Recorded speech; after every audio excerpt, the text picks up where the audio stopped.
Deliver cows?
Ladies and gentlemen, boys and girls, children of all ages, the Rattlegion Broadcasting Network brings to you Damn You, Hollywood! And here's your host, Robert Winfrey! Yay! The yay's a bit much. You know, I actually threw my hands in the air and waved them like Kermit the Frog. I know. I know you did. I don't even need to see it. I know you did. I almost got up and ran out of the room like Kermit the Frog, too. But then I remembered I had headphones on and I'm in my underwear, and people would not appreciate me streaking through my cul-de-sac in just my briefs. Hello, everyone. Well, not twice in 1 week, at least. Yeah, well, there's a limit. I've been told there's a limit by the sheriff's office. Anyway, everyone, hello. As Mark mentioned, I'm Robert. This is Damn You Hollywood. Tonight we are in... You know, I pitched an indie film to be reviewed this week. I forgot there was a... No, sorry, forgive the jokes. We have a strict time limit on shtick this evening. Tonight we are reviewing Avengers Infinity War because... I mean, really? If we're not going to review that, what are we doing? Hang on, I came prepared to review Having Sex with Water. We're not doing that? No, you didn't. Don't lie to me. Why would you know that you didn't? I have to work in one having sex with water joke every show. That's the new rule. I mean, you can keep trying, but all right. You gonna introduce me or what? No. Okay. We all know who you are. Anyway, on that somewhat dubious note, yeah, Mark is here as per usual. You heard him intro me this week. You don't care about the minor technical issues that vary from show to show, but this week I had to be introed because reasons. So, Mark, how are you this evening? You doing good? Things okay down there in Florida? This slow, inexorable march towards the heat death of the universe not getting you down? I'm fine. All right. I'm just ducky, sir.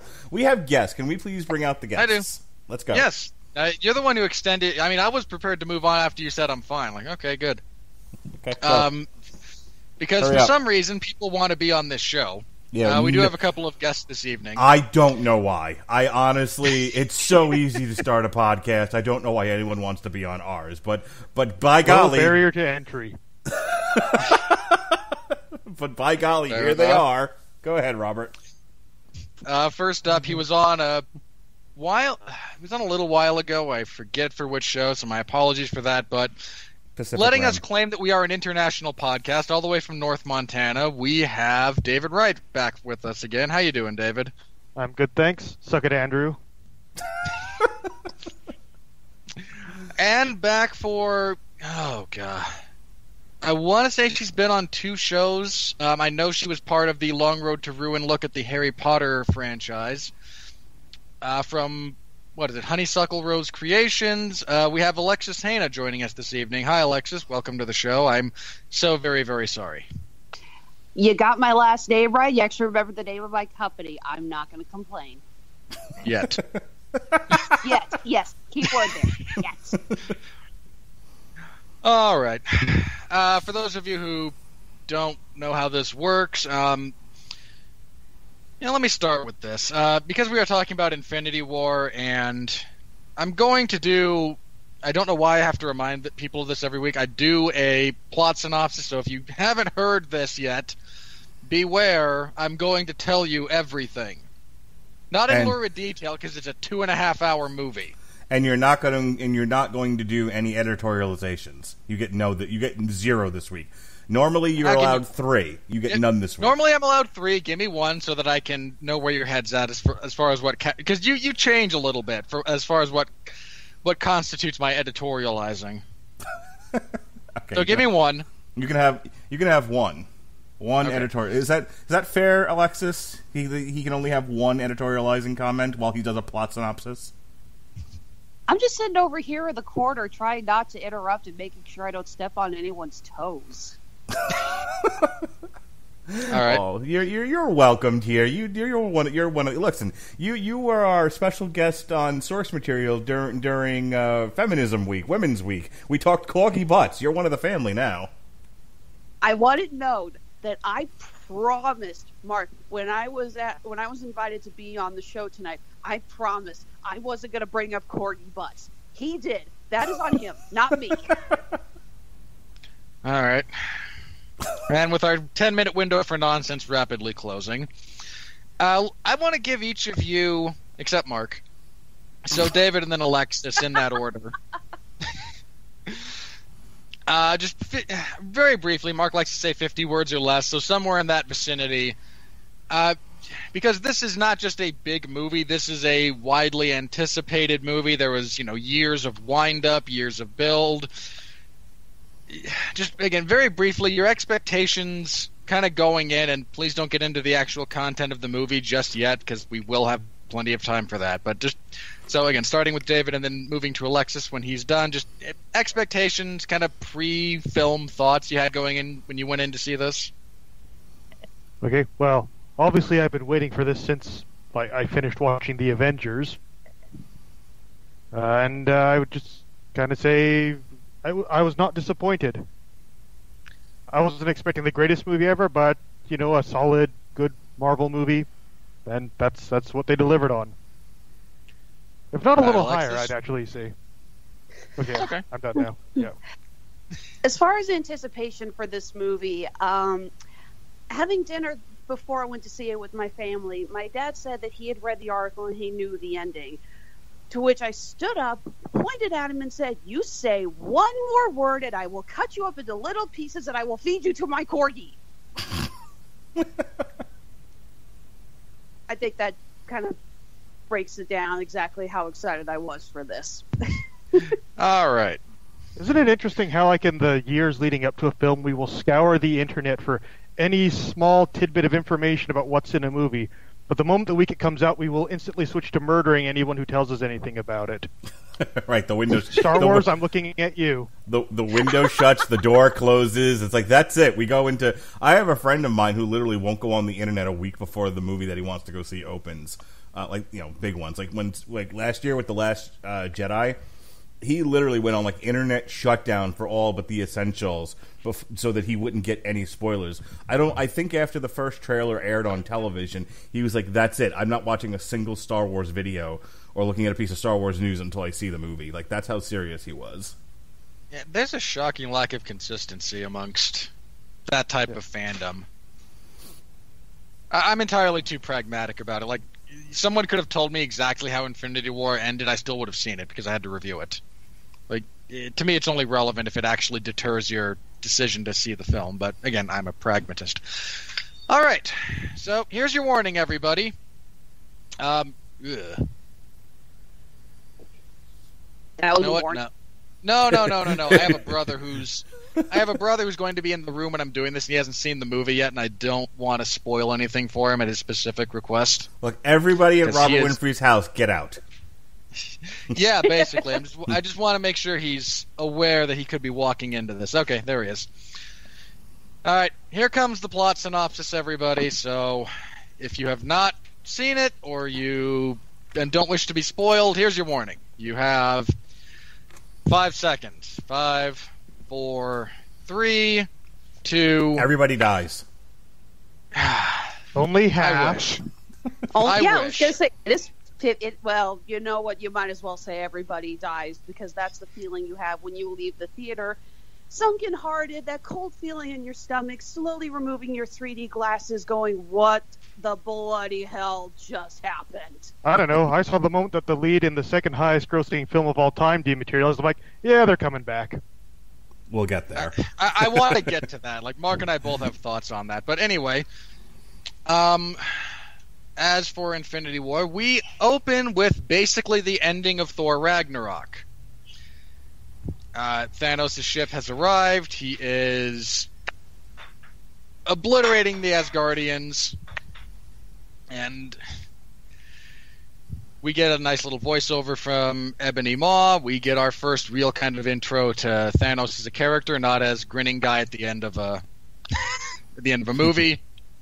He finally got out of the chair. Yeah. Thanos, you lazy Really, bastard. you don't. Yeah. We get our first couple of on-screen deaths in this situation. Specifically, Loki and Heimdall. Heimdall first, then Loki. I would have done that. I want to get to that in a second. We also get one of my favorite moments from the entire movie. Thanos just puts a very swift, very thorough beatdown on the Hulk and then sends him into pouty baby rage for the rest of the film. Thanos. The whole point of this is Loki has the Tesseract, which of course houses the Space Stone. Excuse me. Thanos wants it. Thanos gets it. Thanos then breaks Loki's neck.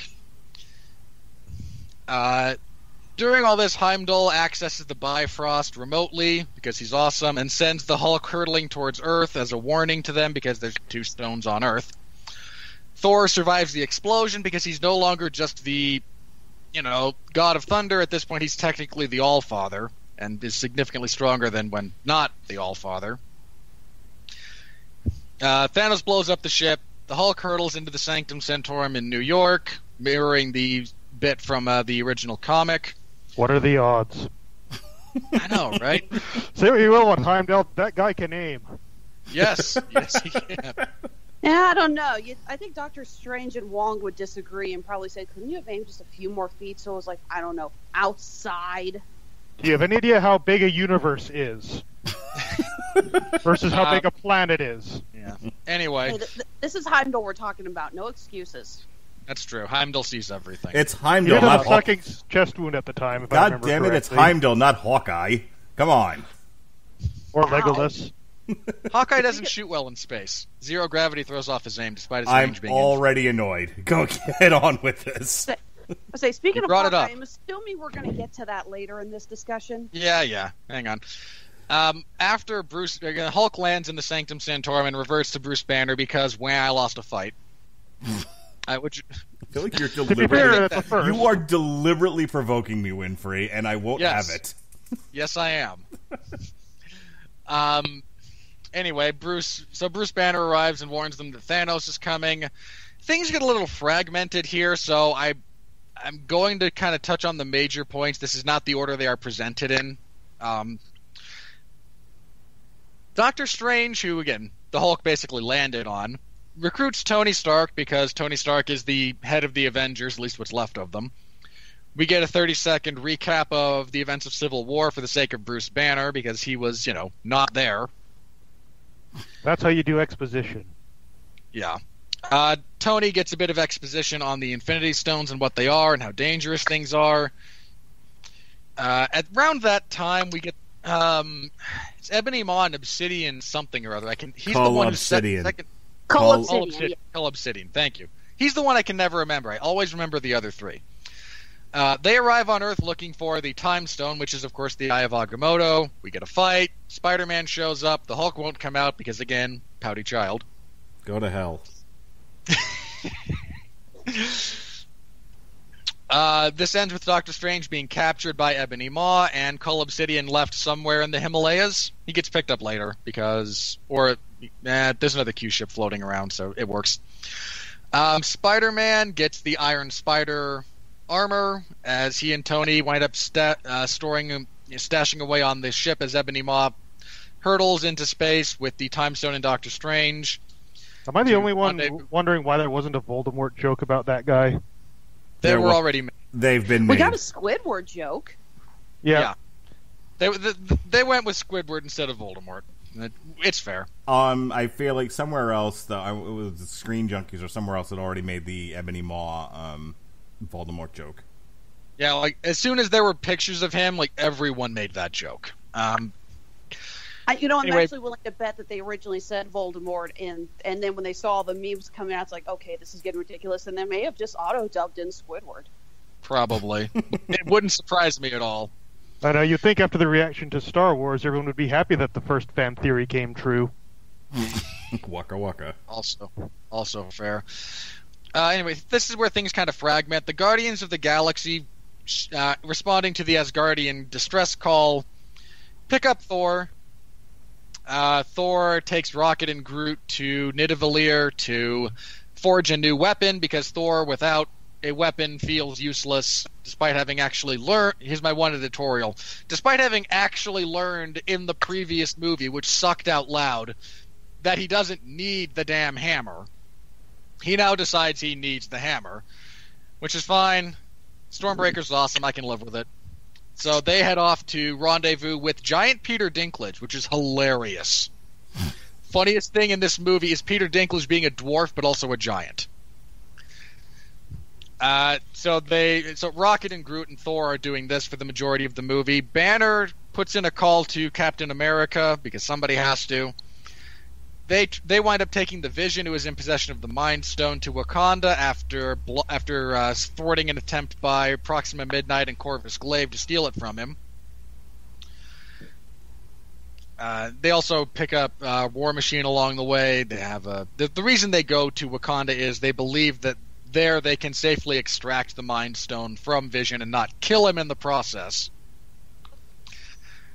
The Guardians, such as they are, so this is Star-Lord, Gamora, Drax, and Mantis, go to nowhere to try and stop Thanos from getting the Reality Stone, which is being held by Benicio del Toro. That's just Benicio del Toro in real life. I'm convinced at this point.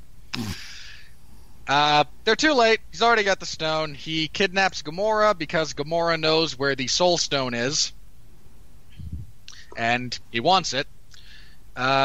Thanos and Gamora wind up on Vormir, where we meet, biggest shock of the movie for me was the Red Skull reappearing as the guardian of the Soul Stone. It turns out he has to sacrifice something he loves, and basically the only thing in the universe Thanos actually loves is Gamora, so he throws her to her death. Like you do. Acquires the Soul Stone. Mm-hmm. If you're Thanos, you do. I mean, you wouldn't, but... I mean, you'd throw me to my death, but you wouldn't throw your daughter. I hate to say it, I thought that was the only part of the movie that they really dragged out on. I mean, the minute that Darth Maul, as my husband was calling him, said a soul for a soul. No, seriously, the minute he showed up and we saw him, I said, holy crap, it's Red Skull. And my husband goes, holy crap, it's Darth Maul. And I look at him and go, you know what, yours is funnier. The minute he said a soul for a soul, it was like, and predictable solution in 3, 2, oh crap, she's still talking. There were 2 points like that I felt dragged, but I'll get to those anyway. So that is the other Guardians. So at this point, we're down to Star-Lord, Drax, and Gamora. Star-Lord, Drax, and Mantis go to Titan to theoretically rendezvous with Nebula, who shows up later. They meet Iron Man, Doctor Strange, and Spider-Man. Have a conflict because nobody knows who the other ones are, but Thor did mention the Avengers, so when they say we're the Avengers, there's a bit of commonality. Personality clashes abound. They set up to fight Thanos on Titan, with Doctor Strange looking into the future to try and determine the best possible outcome, which I do want to touch on later. While this is happening, the beginnings of the war in Wakanda start. The Vision is indisposed while they try to extract the Mind Stone from him. They leave Wanda to watch over him. Everyone else goes out and fights the Outriders and Cull Obsidian and Proxima Midnight. Big battle sequence, which is a lot of fun in some respects. It starts going really, really badly for them because there's a significantly greater number of Outriders. Then Thor, who having completed the Stormbreaker axe/hammer, along with Groot and Rocket, show up because the Stormbreaker can access the Bifrost. They show up, and Thor, being, unbelievably powerful at this point, is able to almost single-handedly turn the battle in their favor. The battle on Titan almost goes well for our plucky band of adventurers, but Quill loses his cool when he realizes Gamora is dead. He winds up breaking their hold on him. Thanos responds by smashing them all into oblivion further, nearly killing Tony Stark. I was so sad that he didn't. Strange barters away the Time Stone in exchange for Stark not dying, which is an odd thing for him to do, but again, I do want to get to that later. So Thanos, now with 5 of the 6 stones, goes to Wakanda to obtain the 6th and final stone. He basically single-handedly runs over all of the Avengers except Thor. Wanda does actually destroy the Mind Stone. She's able to do this. But because Thanos has the Time Stone and you're a bunch of stupid... and like everyone else around him is a bunch of stupid hoes, he just rewinds time as it pertains to the Vision. Then takes the stone, achieves ultimate power. Thor shows up, throws the axe into his chest. But alas, too little too late. Thanos is able to snap his fingers, wiping out half of all life in the universe. He then retreats to his sanctuary to reflect on a job well done, despite the fact that this cost him basically everything he could have possibly cared about. And the Avengers stare around in horror as life evaporates away around them. Specifically, we lose... Who was it? We lose Bucky, Black Panther, Spider-Man. We lose all the Guardians. Except for Rocket. Except for Rocket. Except for Rocket. Rocket's Rocket sticks around. Yeah. I think he's got to get that arm. I think it's important to point out he can't. that It evaporated. Although if he had left behind the arm, because it wasn't actually part of... Oh, they should have left the arm. Because it wasn't actually living. It was purely mechanical. So Rocket could have had the arm. Anyway. No, as I was saying, I think it's important to point out that even though we don't see Hawkeye in this movie, we know we're going to see him in the sequel, so the original 6 Avengers are still there and still alive. I thought that was an interesting point out. That it's like, wait, yeah, Rogers is there, Romanoff's there, Banner's still there, Thor's still there, Tony is still alive on Titan. So I just thought that was an interesting idea that the original 6 made it out alive. It was an odd choice, and that is the end of the movie proper. Thanos wins, but it won't matter, and we'll get to that in a second. Our big post-credit scene is right before the disintegration of Maria Hill and Nick Fury, where they also happen to cut off Samuel Jackson's iconic Mother Effer line. He is able to send a distress signal to Captain Marvel, whose origin story will be out later this year. Nope. Next year. Next year we get Ant-Man and the Wasp later this year. We get Captain Marvel next year, which will lead immediately into the sequel to this, which has already been shot. Mostly.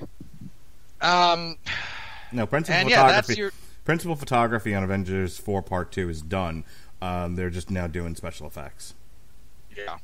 They shot these back to back, and which is brilliant because they're going to make money just on this one. So Part 2 is just pure profit. It is nothing but gravy. It's a lot of gravy. All right. So much gravy. This time we didn't forget the gravy. Chuck Jones salutes you. All right. That is what happens. Now, again, I skipped over a few things. So, anything else that we might want to touch on? That's what this whole segment is for. So, Mark, I didn't give you a preview for this. So, where do you want to start unpacking this? Like, what big takeaways? What do you want to touch on first? Yeah, in the interest of time, and so that I can give our guests more time to discuss their thoughts, I'm going to break this down to my good, the bad, and the ugly. And I'm going to just a couple of things in each category. The good. It was very entertaining. Obviously, this did feel like the big conclusion to like if the Marvel Cinematic Universe up to this point was a book. Chapter 1 was Iron Man. this feels like the first half of the conclusion of that book. I came out of it thinking a lot about movies very similar to this in tone and nature. The Empire Strikes Back, the Desolation of Smaug, The Two Towers, again, same vein there.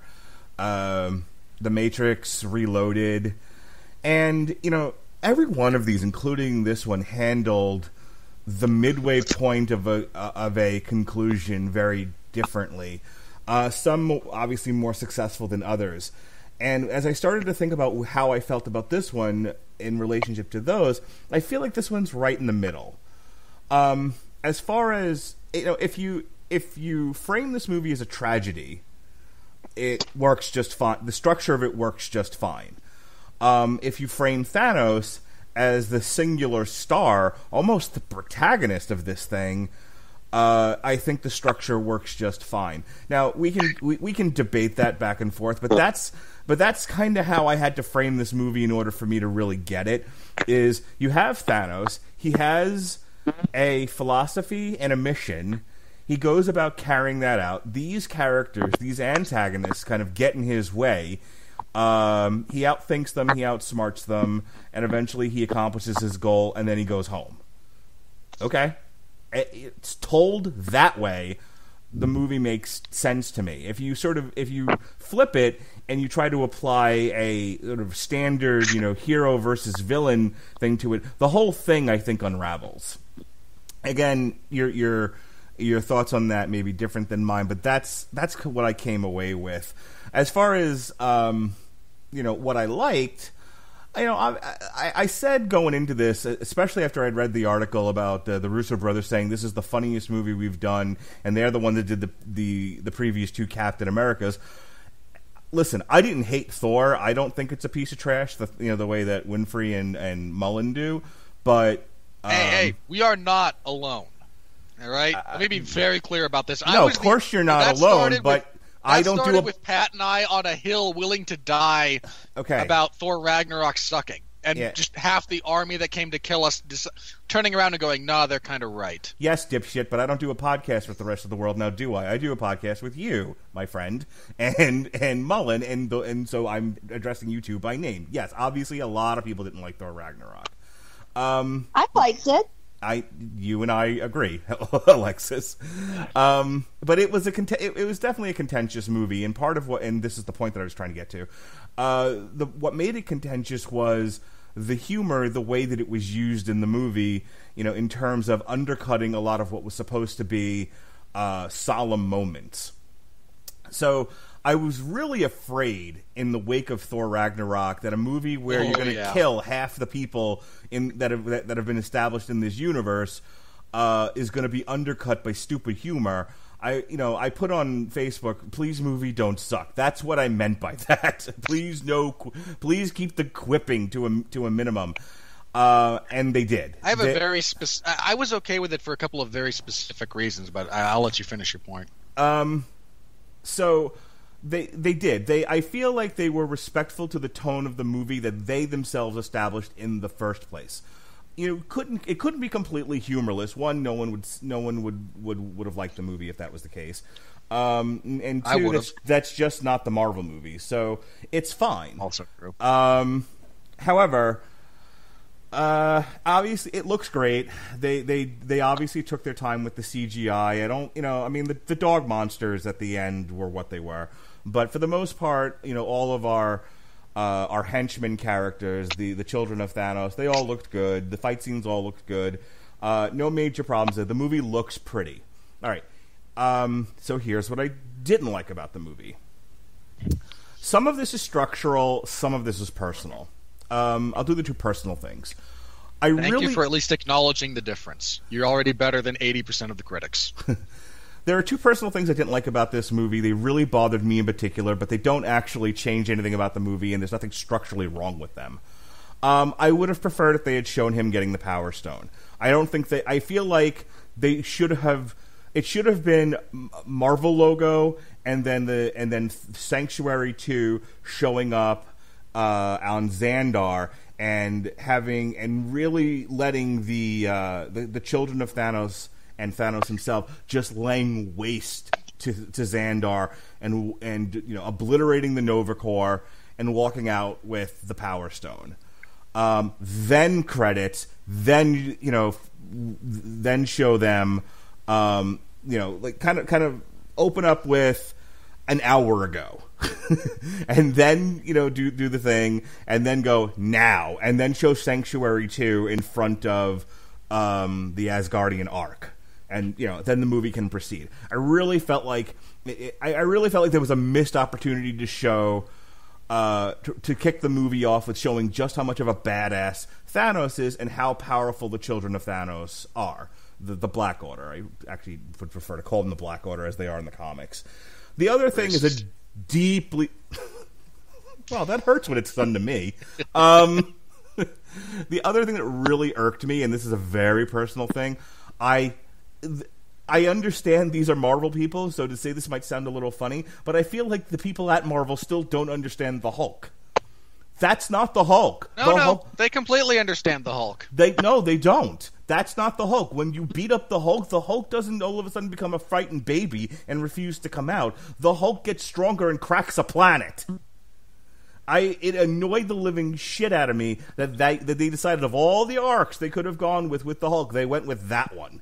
Let's make the Hulk a frightened child, and I know that I'm okay. Hang on. Hang on. Let me finish this, and then tell me I'm wrong. But I get that they're gonna it's an arc, and they're gonna fix it in the third movie, and and he'll have his moment. I just, of all the things they could have done with the Hulk, I like this the least. Go ahead.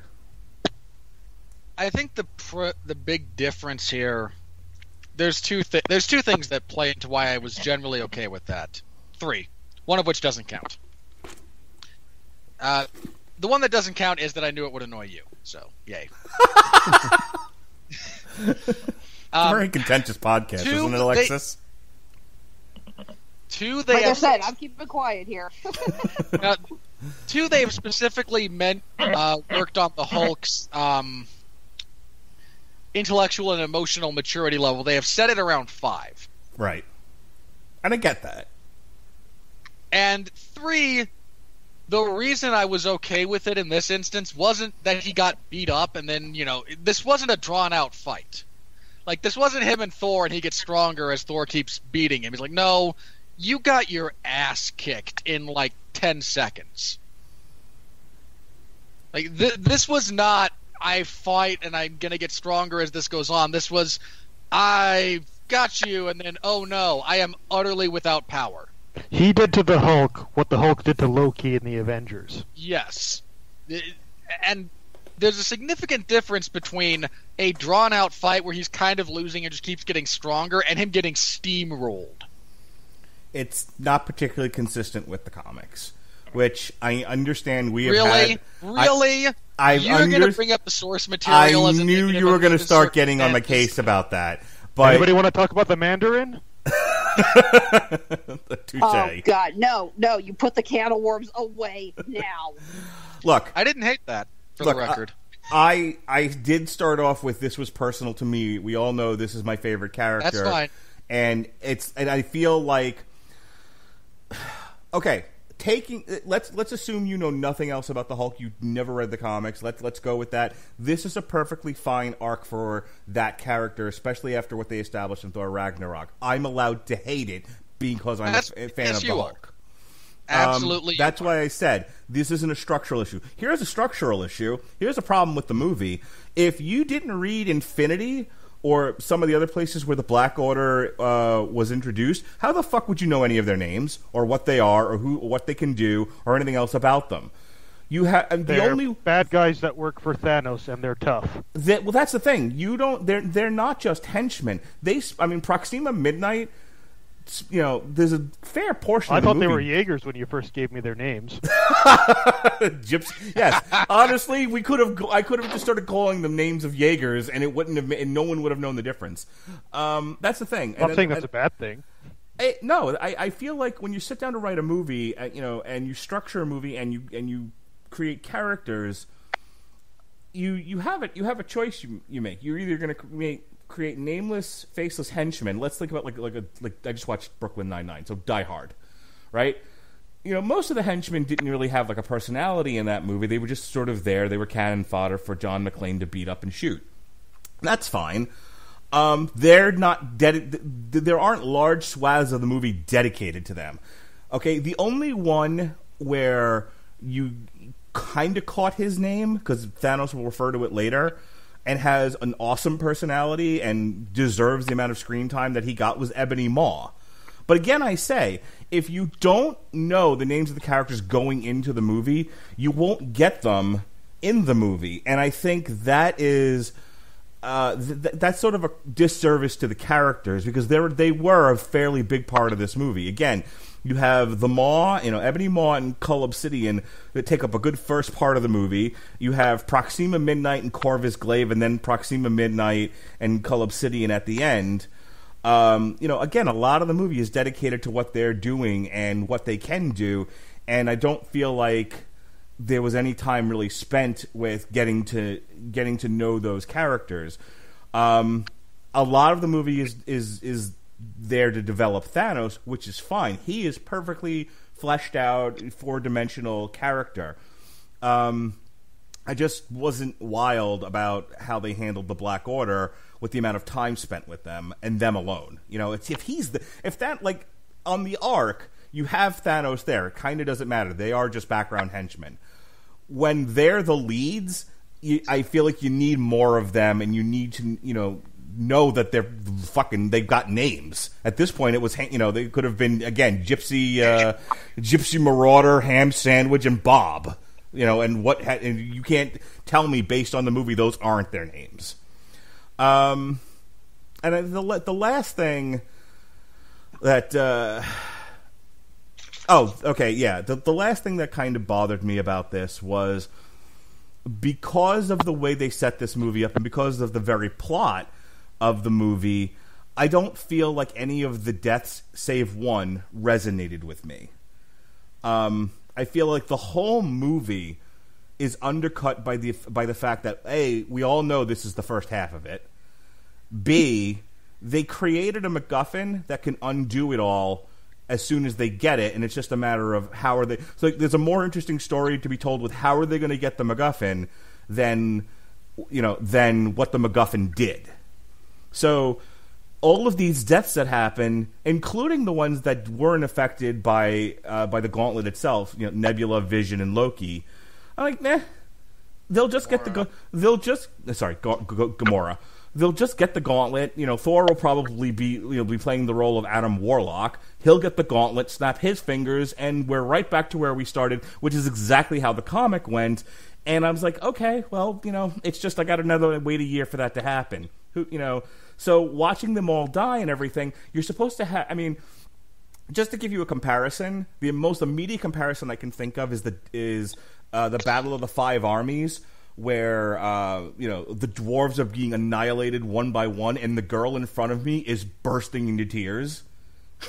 Obviously those deaths were going to stick, and they resonated. These deaths are not going to stick and don't resonate. And the only one that did was only because of the performance, and that's Tom Holland as Spider-Man. Oh, shut up. What? I'm allowed to have that. Really? That one got you? Yes. Blatantly emotionally manipulative. Oh, if you're not crying over this, you have no... no. Okay, hang on. Key words in that sentence were emotionally manipulative. Okay, hang on. I want to throw it to Alexa quick. Let me throw it to somebody on the panel with a soul. Go ahead, Alexis, because it apparently affected you too, not just sissy old me. It did, and I think part of that was the fact that Peter, I'm guessing through his spider sense, knew something was happening. I love that this happened with Tony, his mentor, the man who has looked after him, the man who has helped train him. You got to remember back to Spider-Man: Homecoming, where after the issue with trying to take down the Vulture on the ferry goes awry, Tony says something like, "If someone dies, it's on you. If you die, it's on me." And you realize that Tony's watching this person that he has pretty much sworn to look out for, disappearing from existence, and it is incredibly hard. Tony is someone who, he does care about a lot of people, but he's never really shown that emotion. Even when he's with Pepper, who he loves and he's marrying, he still keeps it very casual. I think this is one of the few times that we see something like that really affect Tony. He genuinely feels that loss, and I think we feel it with him. Yeah, I thought it was incredibly the fact that they also went out of their way to quote Doctor Who, had nothing to do with it. Then I don't watch Doctor Who, don't know what you're talking about. I don't either, but I know that line. I'm gonna finish my point. So yeah, one, it was well acted. Two, the relationship between Spider-Man and Iron Man, I thought really came through in that, and that's partially why it resonated with me. But it also led to my favorite scene in the movie, which is Tony sitting there in the rubble of Titan with all of these heroes having disappeared and died, and you could just see him immersed in survivor's guilt. 10 years of movies, and X amount of genuinely great bit of acting from RDJ there. Now let's do the opposite of that. Fucking Peter Quill. Oh boy. This was my Civil War. Andrew Graham, are you listening? This was my Civil War moment of the movie. We've almost got the thing that gives him omnipotent power off of his hand. This can save everybody. It can stop the bad thing. Just chill out for like 30 seconds. Nope, I'm going to be a complete fucking asshole and punch Thanos in the face. Well, have you not seen the last two Guardians of the Galaxy movies? I fucking give up. Star-Lord is a complete asshole. I give up with... no, but the thing is, they did the same thing in Civil War, which I complained about, and I know that offline, or rather off-show, me and Andrew Graham have beat this topic to death. And Andrew did make a lot of salient points about the character of Tony Stark, but still, and you could make those same salient points about Star-Lord. I just hate that that's a trope they keep going back to. It's one of you will act like a complete asshole, completely out of character, and divorced from the context of the moment. I'm sorry. If you're this bad of an asshole, I don't want to root for you anymore. I don't. We've almost got the glove off the god. Fuck off. I'm going to do a deeply personal thing and punch him in the face. Ugh. God. You're all such... Well, let me be clear. This made more sense for Star-Lord than it did for Tony in several respects. Okay. I'm still allowed to hate it. And I still think it's a drum they continually beat. It's getting repetitive. That is very true, and that's a very fair criticism of the overall structure. This makes sense for Star-Lord because we just spent two of the better movies in the entire MCU, mind you, with him kind of coming to the realization that his family is a cybernetically enhanced raccoon, a talking tree, Mantis, a guy with Asperger's syndrome, and Gamora. And he also literally just lost his both literal and metaphorical father. I mean, one right after the other. Not to mention things were finally going good with Gamora just before it all went bad. Yeah, he was finally getting somewhere. Yeah, like she kissed him. That's a big step. It's just amazing to me that a singular trope of a Marvel hero is not being able to see the big picture when the moment is most critical. Yep, but hey, they have the formula that they have to follow. Okay. Look, overall, I enjoyed it. Saw it twice. I've discussed some of my structural and personal gripes with the movie. It's not my favorite of the Marvel movies, but it's up there. It's probably top 5. It's definitely not. Thanos is definitely the best villain. He's sort of surpassed Loki in that. I loved Thanos in this and where he was coming from and how he was portrayed by Josh Brolin. I feel like he's right up there with Loki and what's his face from Winter Soldier, Robert Redford. Yeah, that was an Academy Award worthy performance, in my opinion. He's not going to get it because it was like motion capture, but yeah, of course. If they would give it to Andy Serkis, they won't give it to Josh Brolin. Right. Yeah, but they owe him one. Before I turn it over to Alexis and David for their thoughts. Do you guys? I mean, Robert, because he can't stop himself, interjected when he had issues with anything I said. You got any bones to pick, you two? I can hold off for a second if The other guy wants to go first. Other guy? I was about to say the same thing, but oh geez, I got where a to couple start? of things if you want to compose your thoughts. I'm just trying to remember all that was said. Isn't that Well, the worst? I guess on the topic of not being faithful to the source material, which I get, but also it's not the first time they haven't been faithful to the source material. I don't really see Tom Holland's Spider-Man as being terribly similar to the comic Spider-Man. I maybe I misspoke on something, but no, I didn't have a problem with them not being faithful to the source material. First of all, this is a mishmash of 3 different source materials at best, so I'm okay with that. I mean, Thanos isn't trying to wipe out all life in the universe because he has a crush on the Grim Reaper. Yeah, I'm okay with that too, because if they had put that in the movie, that would have been way stupid. Yeah, People but I read would the have appreciated the comics. balls That was on the them to actual do plot. that. It makes more. That's one of those things that makes sense within 50 years of comics continuity that you can't actually shoehorn into a film. It's fine. No, they also have not established in the living embodiment of death more or most of the celestial characters. So no, that was never a problem for me. What did I say? Right, yeah. So going back to your, the talk of the attack on Xandar. Yes. I see your point, but my only concern is to jump right from that to the massacre of the Asgardian transport. It's kind of too much of the same.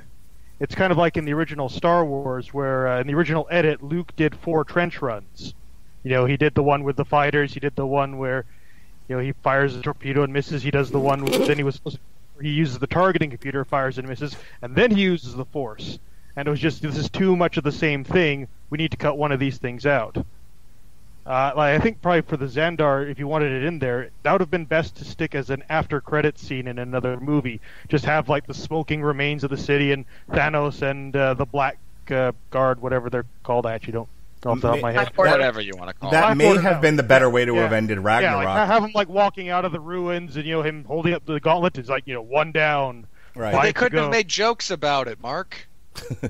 They, honestly, now that you say that, it probably would have been better off as the last scene of Ragnarok rather than what they ran with, which was them running into Sanctuary 2. I would have liked if at the end of Ragnarok, if you're going to set it up like this. Whoa, was that me? Yeah, it seems. Okay. What? I didn't hear anything. Weird feedback. Don't worry. It seems to have resolved itself. Now, if I were doing the end of Thor Ragnarok, I mean, A, I would have shot myself for being affiliated with that movie. Yeah, for God's sake. B, I think you do two end credit scenes. You do one mid and then one end, both of which involve Thanos. The mid credit scene is him wrecking Xandar. You can do it briefly. And then the end, so, I mean, it actually works, I think, because you do the double fake out. They frequently will do, at the time they were doing, a mid-credit scene pertaining to one thing and then a actual end credit scene pertaining to something else. In fact, some of the end credits have been just stupid jokes. Like Stan Lee talking with the Watchers or Captain America talking about patience. I was half expecting Deadpool to show up at the Oscar. It's so Disney owns me now. Surprise! Piss on Deadpool. Okay. Besides, that deal's not totally cemented yet. I don't think Disney and Marvel really want to risk that quite yet. Yeah, we won't be there until next year. Okay, so anything else, David? Anything else on my comments on Xandar? Nothing else on Xandar. The floor is yours, then, sir. Okay. So the moment Black Panther died, I'm like, okay, he's coming back. They are not burning that money. Oh, that's why Spider-Man didn't resonate. They've literally announced his sequel. Well, that was my problem with all the deaths, essentially. But again, I can't divorce myself from what I see on screen and how it makes me feel. Yeah, it's still like the characters in the movie, they don't know they're going to fix it. Right. We do. Right. So it's still kind of hard to see I can comment on the acting, which is witnessing his death. But I kind of wish. But I can't believe that anyone would have an emotional reaction to that when there's promotional material for Spider-Man 2 out there. Okay, hang on. Let me quick defend that. I want to give Dave and Alexis an opportunity to voice their opinions on my points and then make their own. But let me explain the difference. So, number one, again, Killing Nebula didn't bother me. I saw that coming a mile away. Killing Gamora. Vision didn't bother. Gamora. I keep doing that. Gamora didn't bother me. I saw that coming a mile away. Killing Vision didn't bother me. Saw that one coming. As soon as he used the Time Stone. All the people disappearing into nothingness didn't resonate with me because of the way it was done on screen. And I'm talking in a world where I can shut it off my mind and know that there aren't going to be sequels. Okay, so to your point, Robert. So it's like, yeah, I get it. So I'm going to forget about that for just a minute. It's still the way it's captured on screen. People turning into dust didn't really do anything for me. The way they did Spider-Man's was different. There was a beat there. Now, you can discount that beat all you want because it doesn't resonate with you, but it resonated for me. That beat where there's a moment before he turns to dust where he's looking up and he's pale white and he's scared to death and he's holding on to Tony and says, I don't want to go. And Tony doesn't know. Tony, who the know-it-all quip master, doesn't know what to do or to say, and he's just holding him. And then he turns to dust. And then he sits up. The camera pans. There's a close-up of his hands clasped together, and he's sitting there immersed in survivor's guilt. That's why it resonates. Go ahead, David. If I may, just right before he gets into that, Yep, I agree with the structure of that. I agree with your structural points. I wish they would have done it. I wish they would have done basically that same thing also with Steve and Bucky, just personally, but that's just me. Yeah, Go well, ahead, it's a bit different in terms of those characters because those are both soldiers who have kind of been through this stuff before. Like, it's kind of always been set up that Captain America, he's seen plenty of friends die, so he knows how to emotionally process that, as opposed to Tony Stark, who doesn't. I mean, it still grates on him, but he knows how to process it and move on. And I also would have liked that as just, again, as a juxtaposition between those two personalities. Because well, that was kind of Civil War. You know, like if I'm the just woman saying I'm just saying you could continue that here, and you could also give, because I don't want to get into why things work for me and why they don't, because it really doesn't matter to them. Yeah. But like in Civil War, you had the thing where Tony cannot handle the guilt of having someone die because of something he did, and wanting to basically push that off onto United Nations or someone else. I want to abdicate responsibility, please. Whereas please save Rogers, me, big government. That's war. You got to make the tough decisions, and sometimes you don't save everyone, and it sucks. But that's you gotta. That's part of the price you pay for doing the job. And it's just two different characters with a very different outlook on it, which is kind of what makes these films like the Avengers work. Is it's more so like just this big party where you get to see all these characters just go and interact with each other, and you get the little surprises of who gets along well, who doesn't get along well, why they get along well. I never would have thought oh yeah, the guy who's a cyborg and the guy who has an unhealthy obsession with collecting cyborg parts. What an idea, or that Star-Lord's all into the pop culture references, but so would from the 80s. From the 80s, and that would be like the nostalgia that Peter Parker would be watching. So it's neat to see sort of how that all works. And a lot of people give the Marvel movies crap for their villains being weak, and I think with this, plus looking at Guardians 2, Black Panther, it seems like they are working on addressing that issue where we are getting stronger villains. Yeah, we'll see what happens with Ant-Man and the Wasp.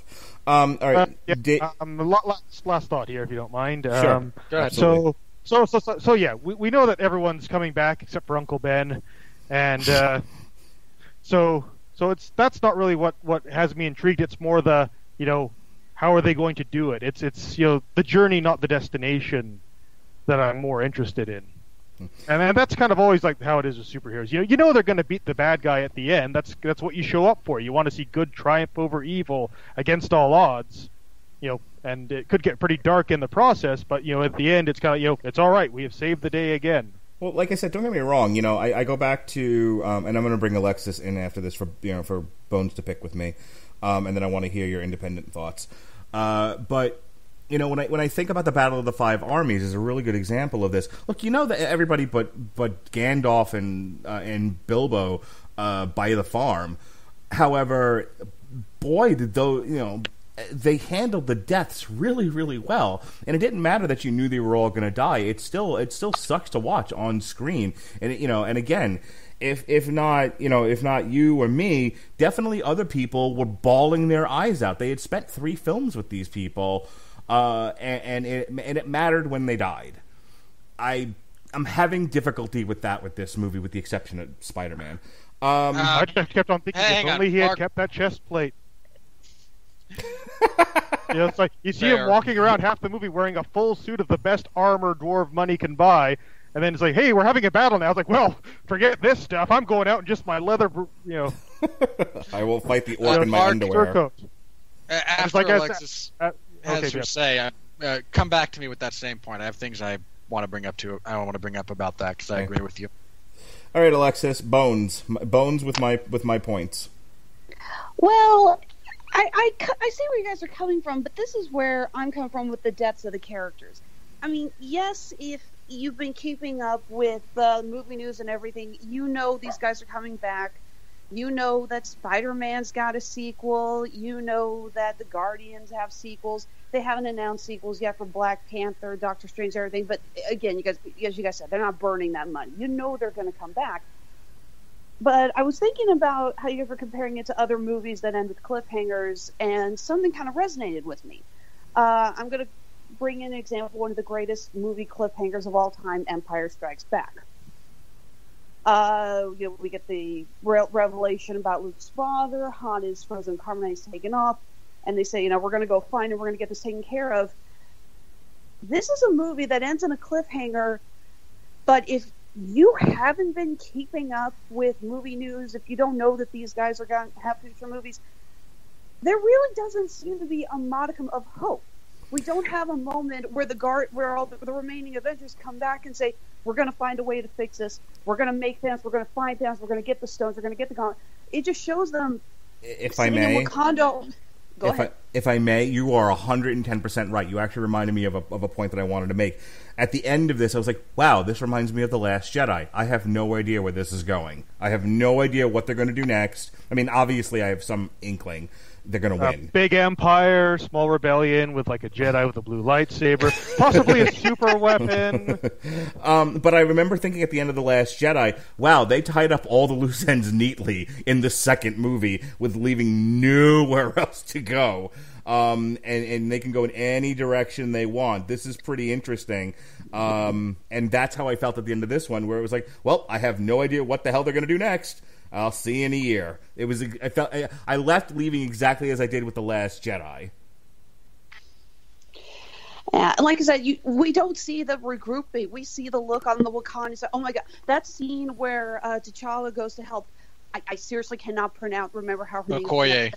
Okoye. He goes up to help Okoye, and he disappears, and she's just standing there with that look on her face. Like, I had one job. Hey, Denai Guerrera's really good.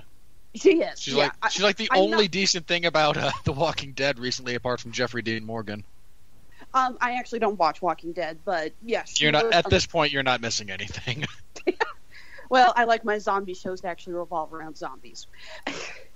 Not a big zombie person, but hey, you zombie fans, have fun.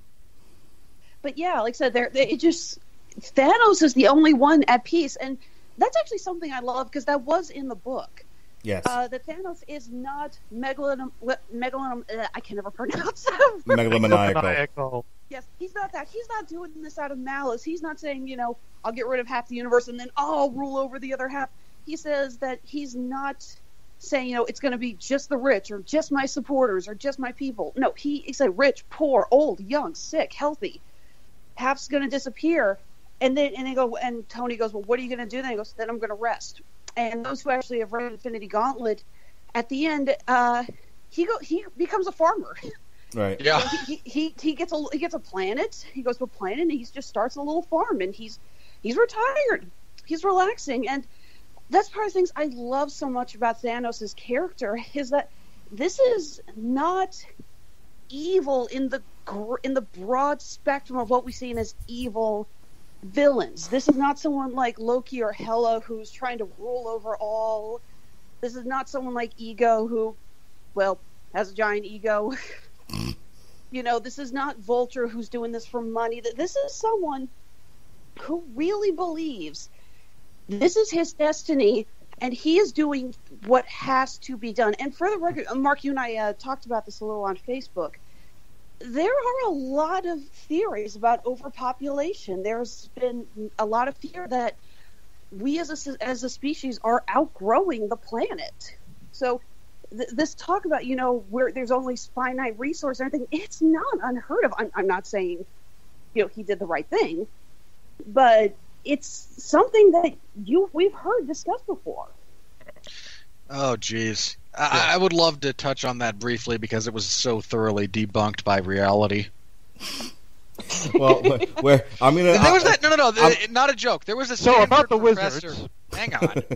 There was a Stanford professor in the '60s who postulated that half the population of the world would be starving by the mid '80s. I forget this gentleman's name. That article on the website. Yeah. And it turns out that no. The raw math of it does not take into account the reality of human ingenuity, and I mean, there's a joke running around that you could have avoided this entire movie if somebody had sat down with Thanos and explained all of the unknowables that go into the math that he's looking at. So, as far as structure of this podcast, I'm letting you go dead last with all of your thoughts because I know you have a lot of them, but I want to make sure that our guests get time. So. I will be quiet from now on. Thank you. Go ahead, Alexis. Well, like I said, I've talked about Thanos, and I've talked about my beliefs on the ending. And there's one part that I'm kind of surprised no one's really talked about, and that's the whole Doctor Strange looks into the future thing. Because the minute we got out of the theater, we went to dinner, and we're sitting at a table, and I'm sitting there going, I don't care who the hell is sitting around me if they haven't seen the movie. I am not abstaining from spoilers. Cover your ears, people, because obviously we want to talk about it. And we kept talking about the whole Doctor Strange. Yeah, you said when they get to Titan, Doctor Strange goes into this trance like thing, and I love Mantis is like, does he always do that? And when they break him out of it, he said, I used the time stone and I looked into the future to see any possible way this comes out, and I've looked. It was like 14,060,000. 14,605. Okay, there was a number. And he Tony is goes, really good at counting. That was actually I was kind of impressed. And Tony goes, "How many of those do we win?" And Strange goes, 1.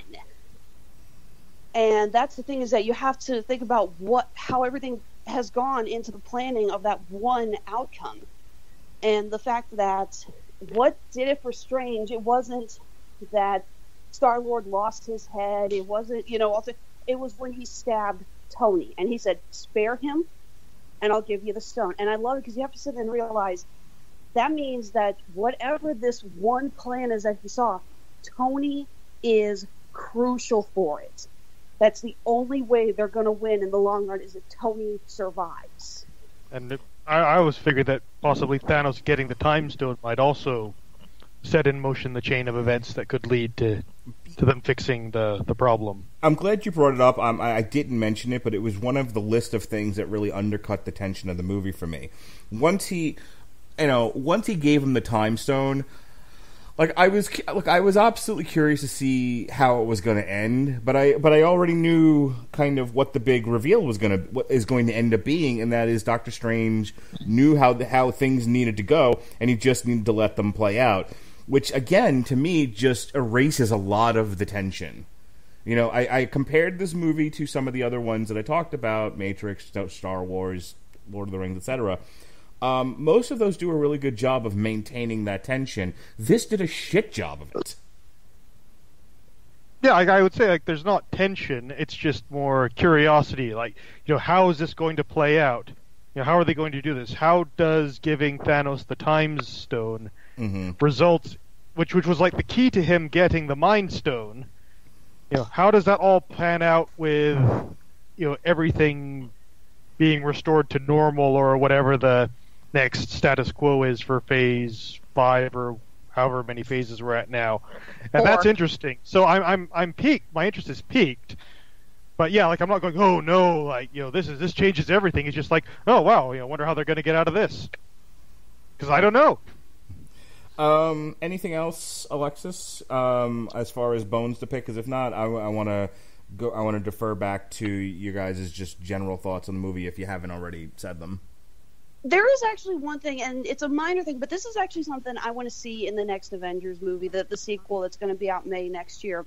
In the post-credits scene, we see Maria and Nick Fury driving. We see the cars crashing and the helicopters coming down because half of everyone's gone out of existence, and that's actually something I want to see more of. I want to see just how everything goes into chaos when you have pilots who have suddenly vanished and no one can land the plane. People driving they cars. pretty much land themselves now. Shh, it's a secret they don't want you to know.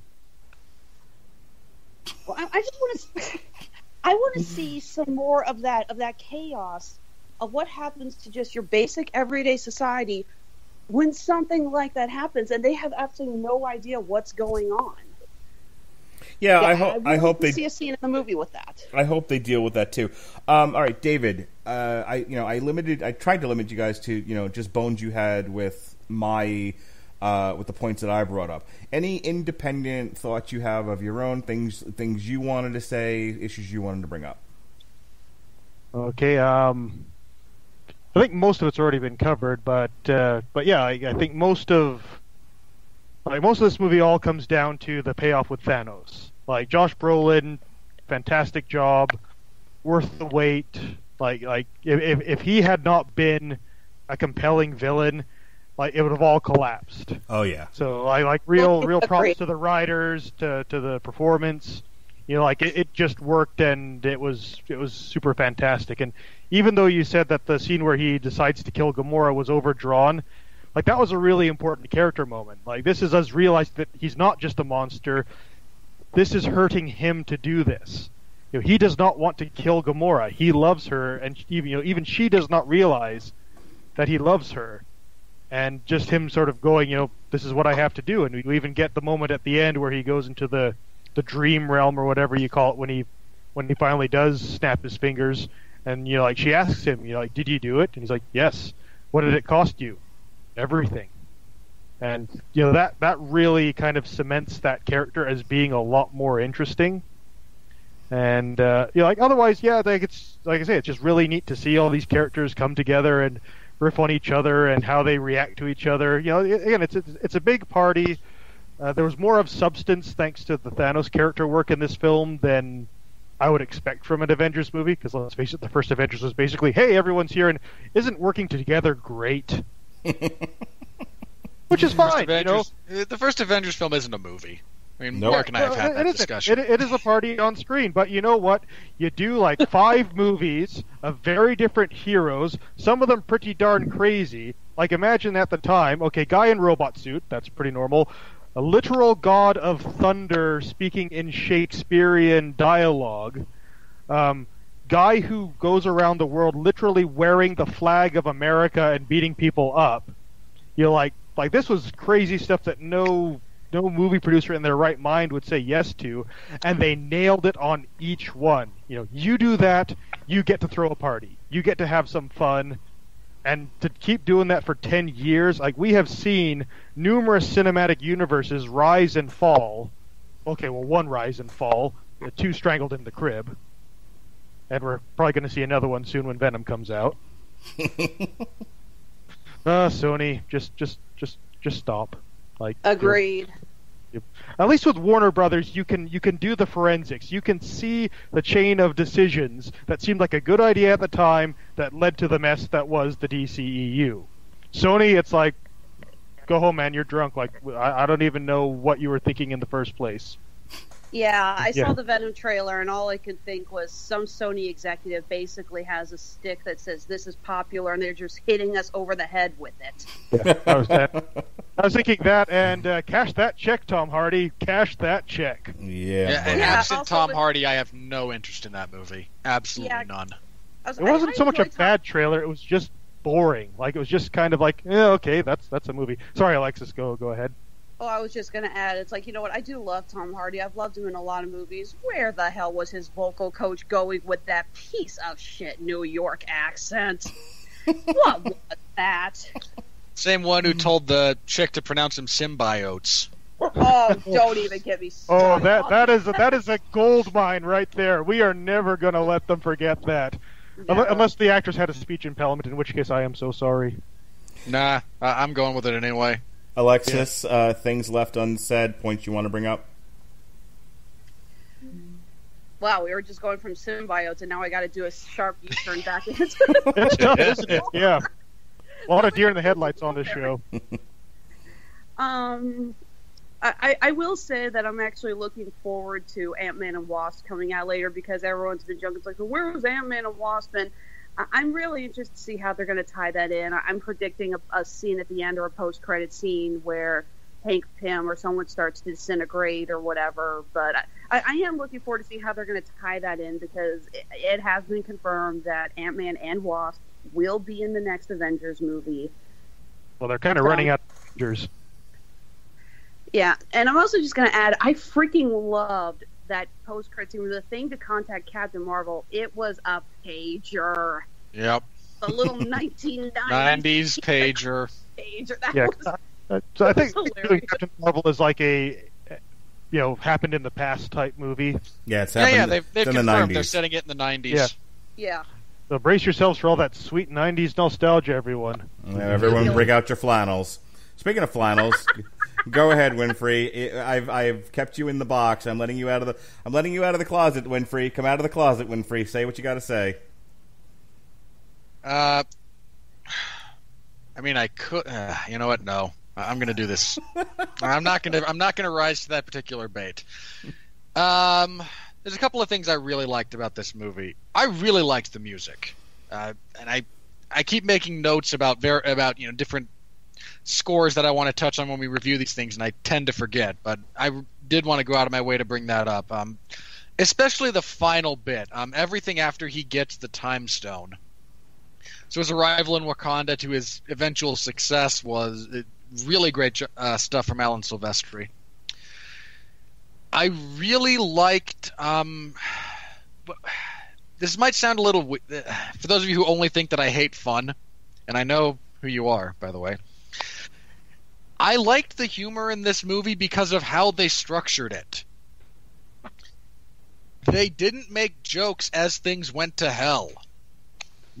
A lot of their jokes were before they realized like Tony's making some wise ass jokes about swearing off dairy and whatnot because he hasn't yet realized the scope of what he's facing. The Avengers are, bickering about Thor being a beautiful human being, and Chris Hemsworth is a very attractive man. Damn straight. Because they haven't yet been told, hey, Thanos has 2 stones and just on the warpath. The jokes kind of die out after that. Yeah, they're restrained. Yeah, they don't go away, but they don't step on anything. You need to let the audience breathe a little bit too. Really liked Josh Brolin's work as Thanos. There were a couple of points when I wasn't in love with the CGI, but I can't remember them specifically. But they were few and far between. Better than Black Panther. Much. Especially the... never mind. Get into that later. Wait, what's with the Black Panther hate? I thought that was an amazing... No.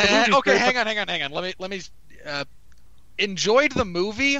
The final fight scene between T'Challa and Killmonger in the dark of the train station with their Black Panther suits looked awful. Yeah, we talked about that. It was just for me. There was just. I didn't listen to that show, so I'm sorry, guys. Yeah. Neither did anyone else. But oh, shut up. My issue was. It's not a huge issue. It's just you could definitely tell there were scenes where it's like, okay, that's the person. Oh, okay, now there's CG body double. Oh, and we're back to the actor again. It's just the compositing for some of those scenes was obvious. I mean, it's a couple of seconds and it's over, and I can suspend my disbelief enough to go like, okay, we're back into it. Yeah, it's clear where the budget on Black Panther went. It was to create an incredibly believable, setting, rather than, the actual CGI for their giant rhino. Yeah, they shaved it where they probably should have shaved it. Which is fair as well. Hang on, I had a couple of more things here. Oh, as far as things I don't like, I wanted... this is going to sound really weird, so let me explain. I wanted more death. There's not enough death in this movie for me, partially because I'm a bloodthirsty human being. Obviously. Mostly because So half of all sentient life in the universe is not enough. Okay, we've established a low. Hang on. I also feel he should have wiped out when he said he was going to wipe out half of all life. I really wanted like half of the plant life to go too. Like let's just because I'm weird like that. Yeah. I wanted him to kill at least 2 more of them before he got the stones together. That would have given those deaths more weight. The fact that so many, I mean, again, he only kills 3 people in this up until he gets the gauntlet together. He stabs Heimdall, he breaks Loki's neck, and he throws Gamora off a cliff. That's the sum total of it. Well, he kills the Vision. Yeah, but he kills Vision. Really count? I hate to say it, actually. I thought that scene of him cracking Vision's skull, for lack of better terms, and just kind of throwing it away like a piece of crumpled metal, that was haunting to me, just because it's like we knew he was going to get the stone out, but just like crunch. Yeah, ouch. And then the fact that the coloration changes to Vision when he's alive versus when he's dead. Via Optimus Prime. Jesus Christ. Yeah. That brought back some memories. I just wanted him to kill a couple more personally before getting to that point, because when everyone's just disintegrating and half of them, have sequels coming, it really removes a lot of it. That's one of the things that as far as handling their deaths, if he just breaks Spider-Man's neck, I mean, sure, there's still a sequel coming, and we all know there's a sequel coming. Or Star-Lord. If Star-Lord loses it at the wrong, he winds up breaking from the plan even further and charging in at the wrong moment, and Thanos collapses his skull with a punch. I have to ask, Mark, did you go and see this with your kids? No, I meant to take them. They both wanted to go. Ran out of time on the weekend, and then at this point, after having seen it twice and knowing that my daughter and I ugly cried through Coco, I'm thinking I'll probably wait till this comes on TV at home. Yeah, I'm just kind of wondering about how the parents will be explaining to their kids that no, it's okay. Like they're not actually going to stay dead. Sorry, Robert, go ahead. No, that's okay. I don't mind minor divergences. I have anything else? Oh, yes, I had 2 other things. I like that they made Thor a badass, finally. I mean, it only took them, 5 movies featuring the character to finally get it right? Yeah. But I could kill you, only if I die. Yeah, that's good stuff. Yeah, there's some of that, but it's not just that. It's also, this is not the guy who struggled fighting Iron Man. I mean, this is when he charges the ranks of the Outriders, wielding Stormbreaker, bellowing out, "Bring me Thanos!" Like, yeah, finally he got his balls. Actually, speaking of, I hate to say, but we're talking about all the deaths and everything. That does bring one question. We know pretty certain which characters are probably going to be brought back. What do you guys think about Loki? Do you think he's gone for good? I hope so. Nope. He won't be, but I hope so. Oh, that's the other. Thanos does say after he kills me, he says no resurrections this time. I would have handled that differently. I think it's a red herring. I think it's a reference to at the end of Thor when he floats off into space into the wormhole, and then he appears next time working for Thanos. Assumingly Thanos scooped him up and fixed him up, and he gets stabbed through the heart in Dark World, and then shows up on the throne of Asgard. Yeah, I think they did the best job they could, and your mileage may vary with how that is, with trying to make it look like nobody is coming back. But yeah, I think that's the thing. If they're true to the book, kind of like a comic book, to be honest. Weird. if they're true to the book, like I said before, Thor plays the role of Adam Warlock, gets the gauntlet, snaps his fingers. We go back to where we started with everybody. I don't know. The gauntlet looked pretty wrecked after Thanos snapped his fingers the first time. I tell you what, I was kind of wondering about that. Why did only they had access? Look like it's been through hell. Well, here was my thought there. One of 2 things happened with that gauntlet. It's either wrecked and the gems don't work anymore, in which case that's a brave choice. Now I'm really interested in how they fix this. I hope they won't do that, but I wish they would. Or it's like Dragon Ball. Make your wish, and then they all fly away. The gauntlet itself is fried, but the gems all still work, and theoretically, anyone that's got the gauntlet itself will still be able to use it. It just looks haggard. Yeah, I mean, they could make another one. They could. They do still have the mold. Assuming Peter Dinklage didn't die, and I mean, considering that he survived 7 seasons of Game of Thrones, his odds are looking pretty good. Yeah, waka waka. I imagine that it's just the nature of the amount of power expended to do that did serious damage to the housing. I have to say this again because this is another thing that bothered me, and this is purely personal. I complained a couple of weeks ago about a movie killing someone I wanted to see die off camera. They did the same thing here. If the Black Order has destroyed the Asgardian ships, they killed Korg, and I didn't get to watch that rocky waste of space actually be turned into a pile of gravel. This is a very angry... Actually, it's been confirmed. It hasn't been confirmed about Korg, but it was confirmed by Joe Russo that they only killed half the people on that ship. Half the others got away. Yeah. I don't know about Korg, but supposedly I want him dead. I just want Korg dead. Such an angry and I podcast. don't want him to come back. And Taika Waititi somewhere sheds a tear and has no idea why. Dude, if I could make him never make another movie through like forced dehydration through his eyes just by saying mean things about him, I would do it. I like Thor Ragnarok. I actually watch that all the time when I'm working. It's one of my favorite background movies. If you're using it as nothing but background noise, I can see why it works. As someone who I hated watching it. Look, I'm with. Don't let this bully, tell you shouldn't enjoy something, Alexis. No, I'm with you, Alexis. You did just suggest that you wanted to actually make someone cry to death. I didn't say death. I said I just wanted it to be a big enough problem to where he can't make movies. I just want to assure Alexis, I'm with you. I enjoyed Thor Ragnarok. So did most normal people. If you enjoyed it, fine. I'm not knocking you for enjoying it. Sure you are. No, I'm knocking the movie. Right. You look, I've stood up here and said plenty of times there are terrible movies that I deeply enjoy. What else? If you enjoy it, Godspeed and party on. Don't defend the movie. Hey, how about commenting on the movie we're reviewing then? What else you got for me? Apart from wanting to see Korg ground into dust, I didn't even want Thanos to do it. I wanted like Cull Obsidian to do it, just because hey, nameless, faceless, like kind of grunt from Thanos just runs him over. Oh, there's a really nice scene between Rocket and Thor on the pod. Yes, that was probably Bradley Cooper's best performance ever in his entire career. Time to be the captain. The Silver Linings Playbook disagrees with that assertion, but still a V. Never saw it. Not enough explosions.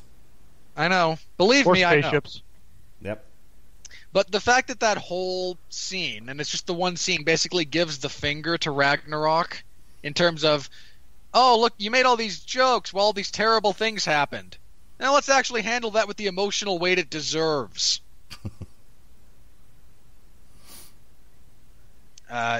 And yeah, just Thor listing all the things that he's lost, and it's also nice when that's a great moment for the audience to kind of realize, no, this guy's got nothing. Like, he has lost so much to this point, and again, the fact that we handle this without stupid jokes. I mean, you have Rocket making kind of a smart-ass comment, but that's also after the moment, and it's totally in character with Rocket. Then him asking for the metal arm. Yes, after he and Bucky mow down all the guys. How much for the gun? It's not for sale. How much for the arm?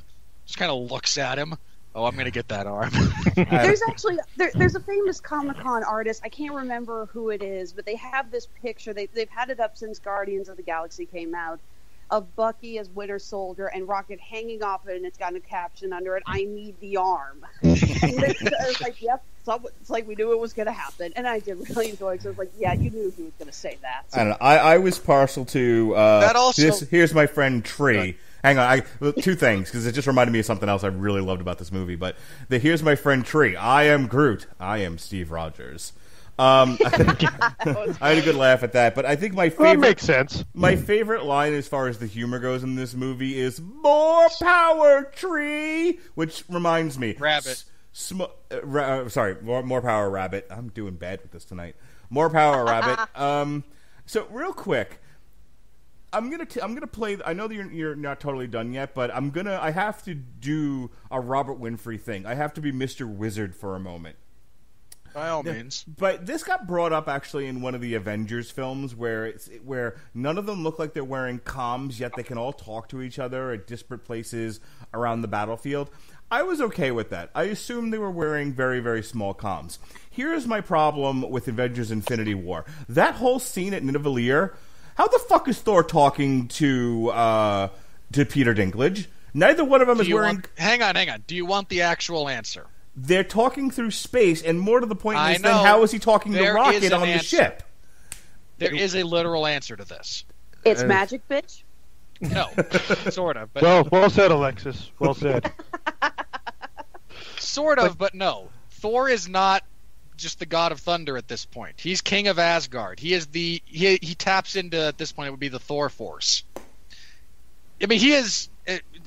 the ruler of Asgard, and since they went out of their way to establish that it's a people, not a place, has access to the limitless life energy of the universe. That's why Odin was so powerful. I think it was just an oversight. I think it was just an oversight on the Russo brothers. It's fine that you're explaining it in your sciencey way, but I'm pretty sure it's just we just need these characters to talk to each other, despite the fact they're in the middle of fucking space. Again.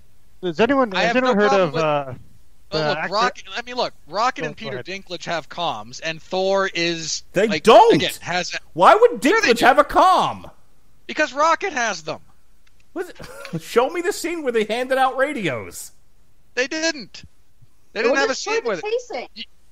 You want to pretend that Rocket Raccoon is not carrying an assortment of gadgets designed to ensure communication? If they don't look, it's just like documenting in the medical field. If you don't document, it didn't happen. You don't show in the movie, it didn't happen.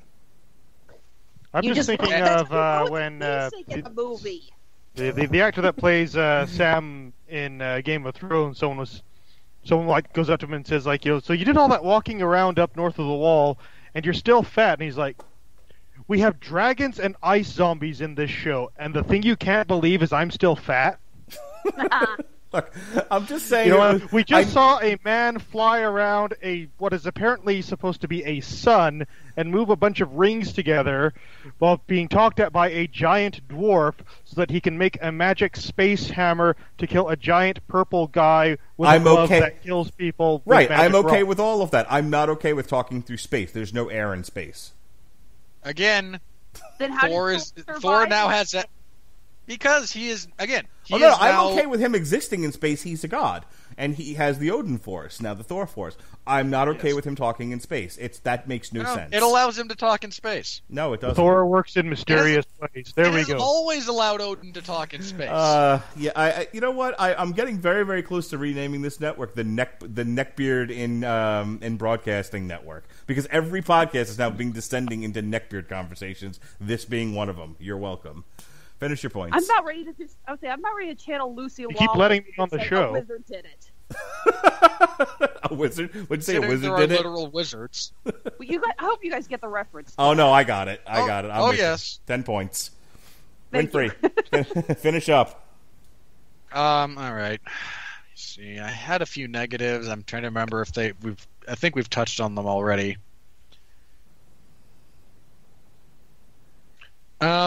No, I think that's about it for me. If something triggers my memory for another point later on in the show, I might circle back to something. But other than that, right. Alexis, any final words on the movie itself before we move into the second part of our show? I think we covered most of it. Like I said, I brought up the whole idea of the ending. I did want to ask you guys about Loki. Glad we got a chance to do that. Oh, that was it. Hang on, I had a different way I would have done that if I were the one scripting this. Have it play out exactly the same way that it does. He breaks Loki's neck. Then instead of his stupid his line about no more resurrections, he just reaches into what seems to be empty space, pulls the real Loki from said empty space, and crushes his neck again. Oh, actually, I think that could have been good since Loki has been known to use. We're dealing with a guy who has faked his death on multiple occasions. You can't just have Thanos say, "Well, I got the real one this time." Like, have him deliberately not fall for the trick. I think it works better. I want to play a game real quick. The last question, and then we're going to move on to the money. I want to play a game. Everybody has to participate. Here are the rules. Name the next Avengers movie using what you think is the next Avengers movie using pre-established titles. So, in other words, here's an example, not my personal choice, but Avengers: Secret Wars. Okay, I'm going to start with you. I'm going to start with you first, Winfrey. Name the next Avengers movie using a pre-established title? Wait, what kind of pre-established title? I just gave you an example. I'm curious as to what pool you're drawing from. Anything from Marvel. Any event from Marvel Comics. So theoretically, you could go Avengers. I've got one that'll tweak everyone's nipples. I love it. Go. Avengers: One More Day. You bastard! Told you. Get him, Alexis. All right, you used up your turn. I'm gonna go to Alexis next. Alexis, name the next Avengers movie. I am leaning towards. I'm honestly leaning towards Avengers Disassemble. That was a combo where they started to bring in some of the new characters. So I'm leaning towards that one.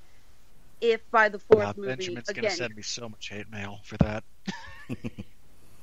That would be an interesting one. I mean, I don't know how they would adapt it, considering the whole plot of that one is the Scarlet Witch done lost her mind, and she's dead.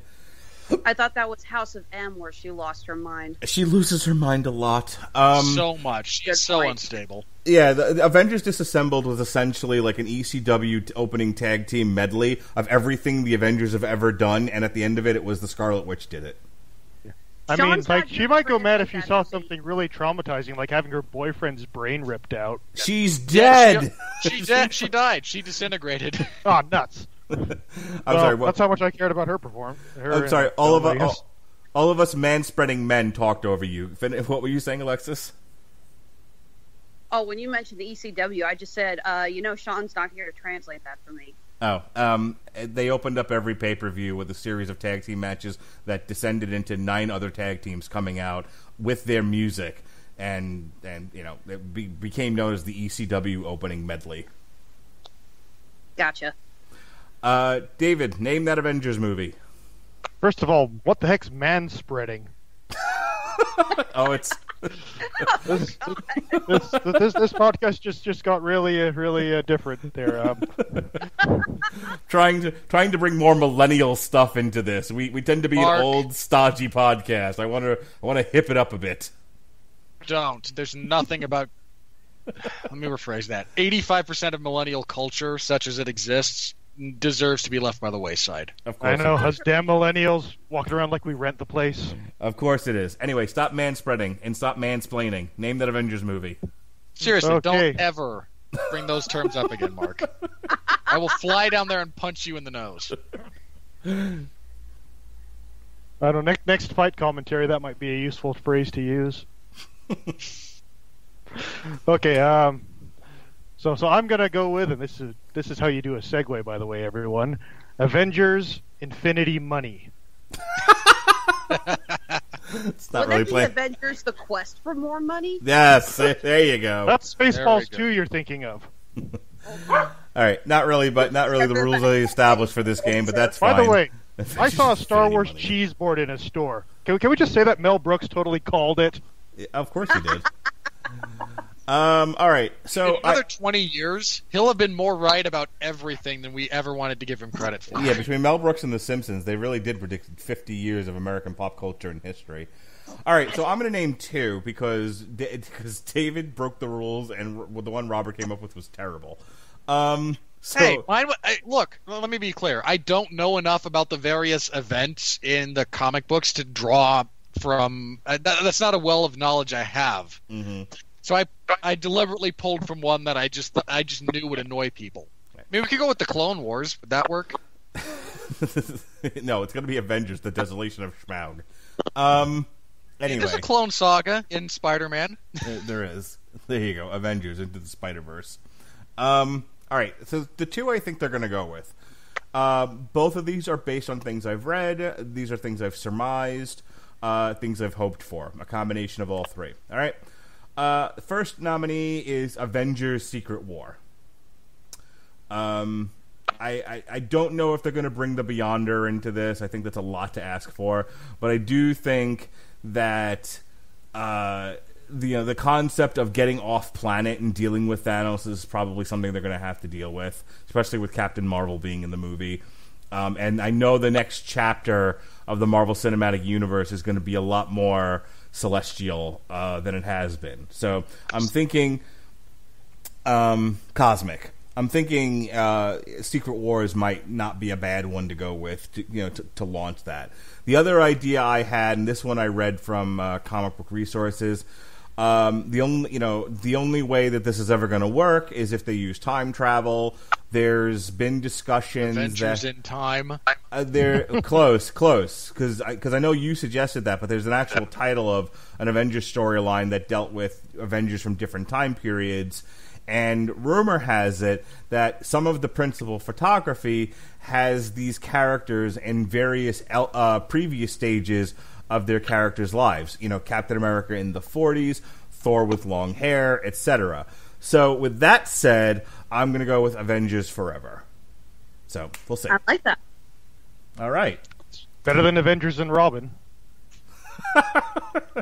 Allow me to break the ice. You can't see it, but I just did a face palm. All right. We could hear it, and it was mirrored by mine. All right, I'm going to go ahead and play the theme for The Money. For the love of God, people, don't talk over it. You're going to hear silence. I'm going to hear the theme. The people at home will hear the theme. You will hear nothing. Silence in the courtroom. Here we go. Here come the money. Here comes the money. Here we go. Money talk. Here comes the money. Money, money, Dollar, dollar. Dollar, dollar. I have to start telling people that now because I forgot that not everyone understands how Spreaker works and continually talks over the themes because they can't hear them, which cracks me up, but sounds terrible.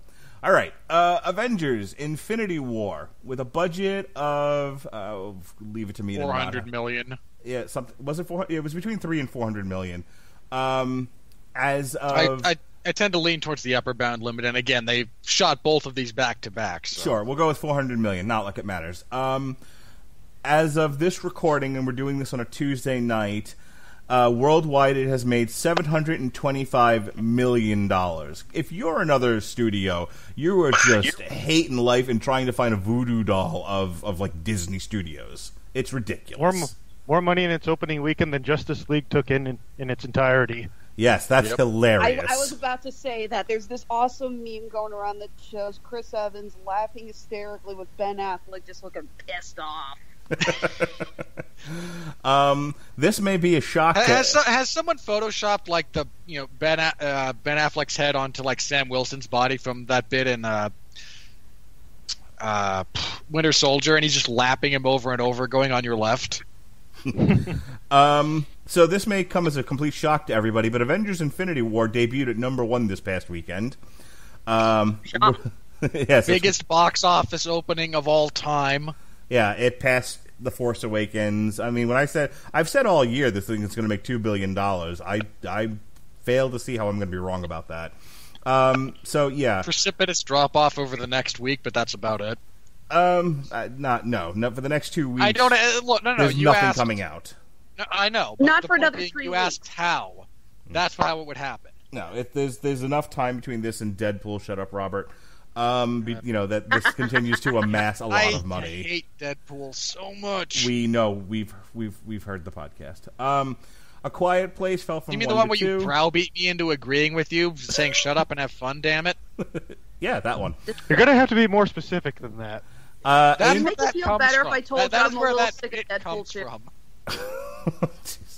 If I could continue. The Amy Schumer comedy that I'm sure we all know and love, I Feel Pretty, stayed the same this week. It was last week. It was number 3. It continued to be number 3. Rampage fell from 2 to 4. Black Panther, that's still in theaters. You could have gone to see Black Panther and this movie on the same day. Went from 8 to 5.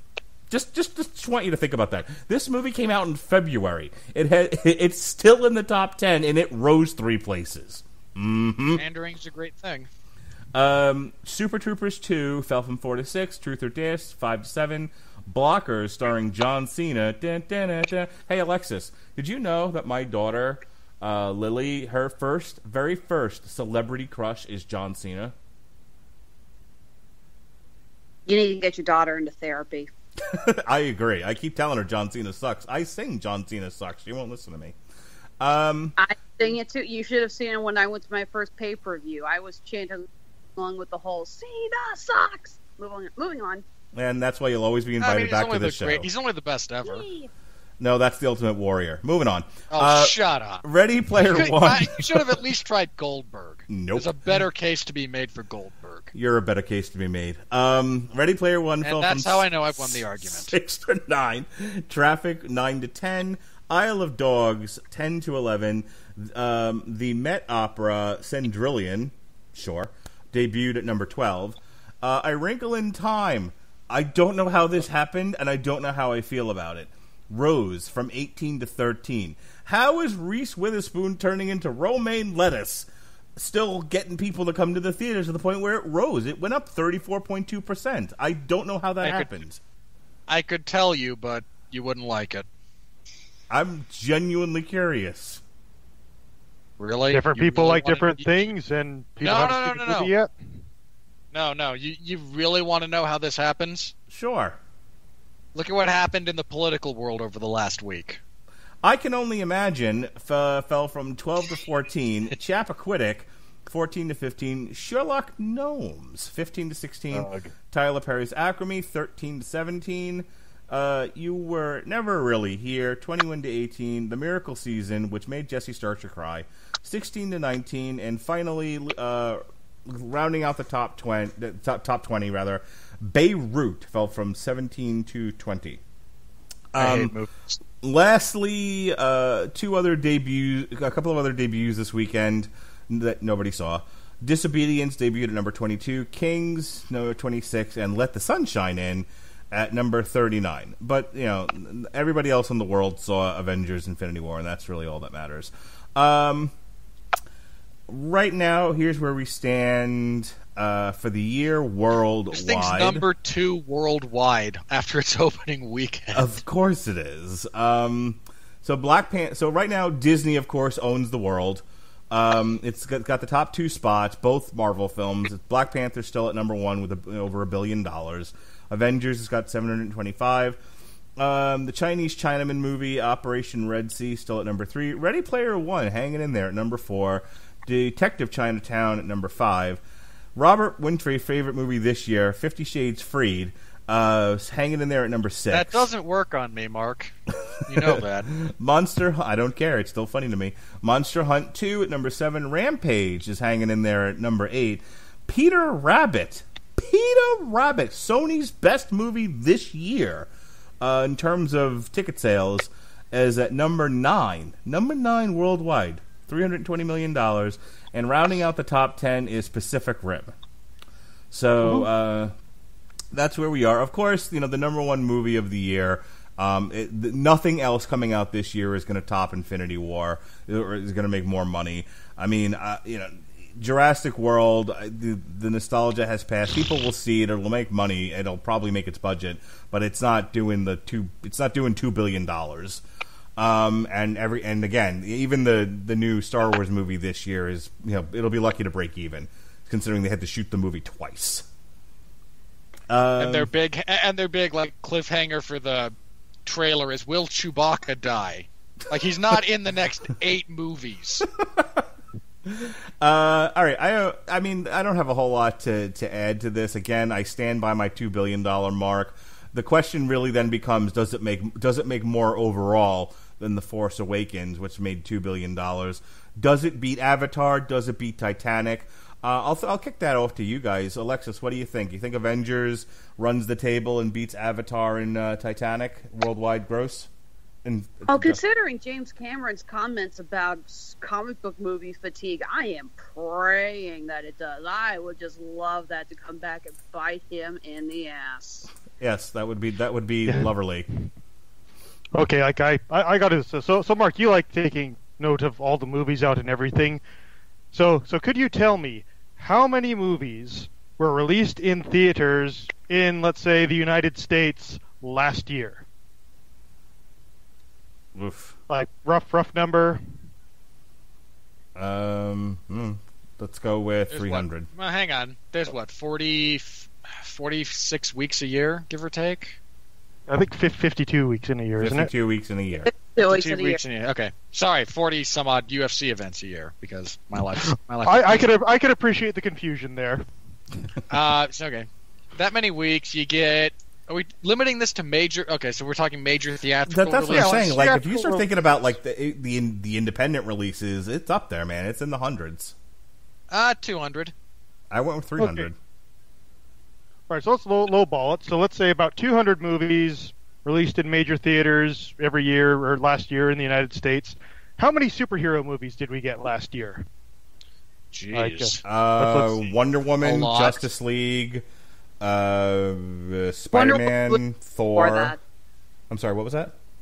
Wonder Woman wasn't last year. That was the year before. Oh, yeah, I think she's right there. No, it was last year. Wonder Woman and the Justice League.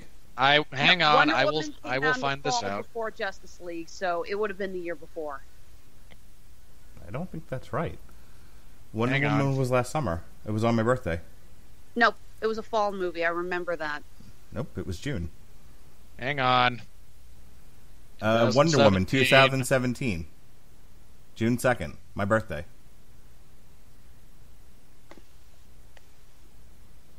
Are we counting the Lego Batman movie? Okay, hang on. I want to make. I just to be clear. Yes, I'm looking at the wiki now. Wonder Woman was June 2nd, 1976. That was the year I was born. 2017. So yeah, Justice League, and Wonder Woman were last year. Spider-Man, Thor, and what was the first movie of 2017? The first Marvel movie of 2017 was it?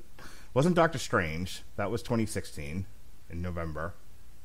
Hang on, I have the list of films released in 2017 here. Hang on. I'm about to go to my calendar. Hang on, I'm going with you. Dog's Purpose, Resident Evil. We took that whole month off. Crappy Lego Batman movie that I didn't have to see. I was very grateful for that. Logan. Oh, yeah. Logan. That's a good. So we had Logan was the first one.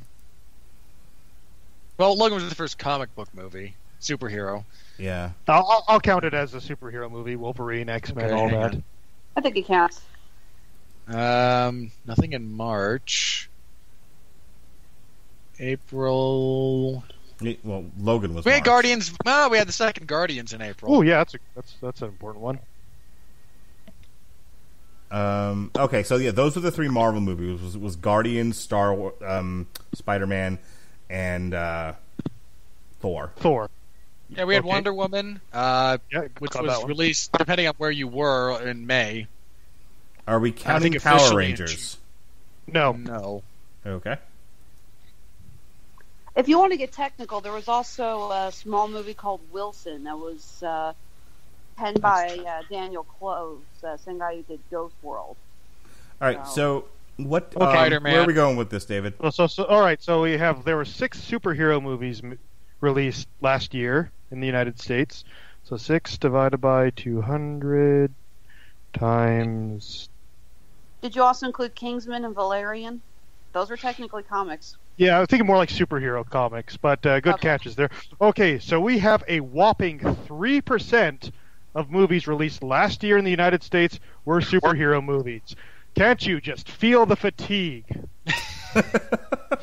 They're just Fair they're point. going It's a crazy. long They're way to go overrunning for the that. entire box office. They're making nothing but superhero movies now. People are getting sick and tired. I mean, they only have 97% of everything else to watch. So, looking at where we stand with the studios right now as we plunge into the summer blockbuster season, and Disney owns your soul. Disney's got 30% of the market share, with 6 movies tracked, and only half of them were in 2018. Even with A Wrinkle in Garbage, Disney is just kicking ass. Warner Brothers, despite their massive failure with the DC Cinematic Universe, is in second place with 12% of the market. Fox, which is not going to be a thing come next year, has that depends. has 10% of the market share. Sony, still alive, is tied with Fox at 10.5% of the market. Universal, but then its heavy hitters haven't really come out yet, is in 5th place. Paramount is in 6th. Lionsgate, Fox Searchlight, STX, and finally Roadside Attractions round out your top 10. So once again, it's Disney's world. We're just living in it. All right. Any other last comments here about the money before we move on to the third part of the podcast?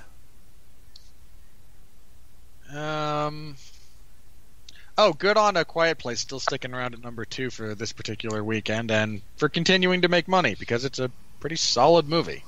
That Mark will never see because he's a wuss. I want to see it. I haven't had a chance to yet, but I really want to. It's pretty darn good, especially if you can appreciate atmospheric horror. I enjoyed it a lot. This weekend coming up is a nothing weekend. You have Bad Samaritan, which is a horror, Overboard, which is a romantic comedy, and Tully, which is a comedy, none of which are from a major studio. So anyone going to the theater is going to see Avengers this weekend. The closest thing you get to a major release is, I think, going to be Tully, which is just Oscar bait. The 11th, the following weekend, we have one from Universal and one from Warner Brothers. Breaking In, which is the one where you have the black mom and the guy's trying to break in the house, and she kills him and beats him up. Then you have Life of the Party by Warner Brothers. God, who is in that? Melissa McCarthy. Yep. Terrible. Here we go. So, moving right along. I'm sure you'll get people who are fans of her movies will go see it. But again, it'll be overshadowed by Avengers. So no major competition until the 18th when Deadpool comes out. Unless you're really into going to see Show Dogs. All right, are we praying for illness for that weekend? All right, let's go ahead. Now, here's how this next bit goes. I say, Winfrey, I have a question for you. Then I play a sound, and it's Triple H going, "Are you ready?" And then Michael Scott saying no. I don't want anyone to actually answer me when I say I have a question. I have to stress that. Winfrey. Yep. I have a question. I have a question for you.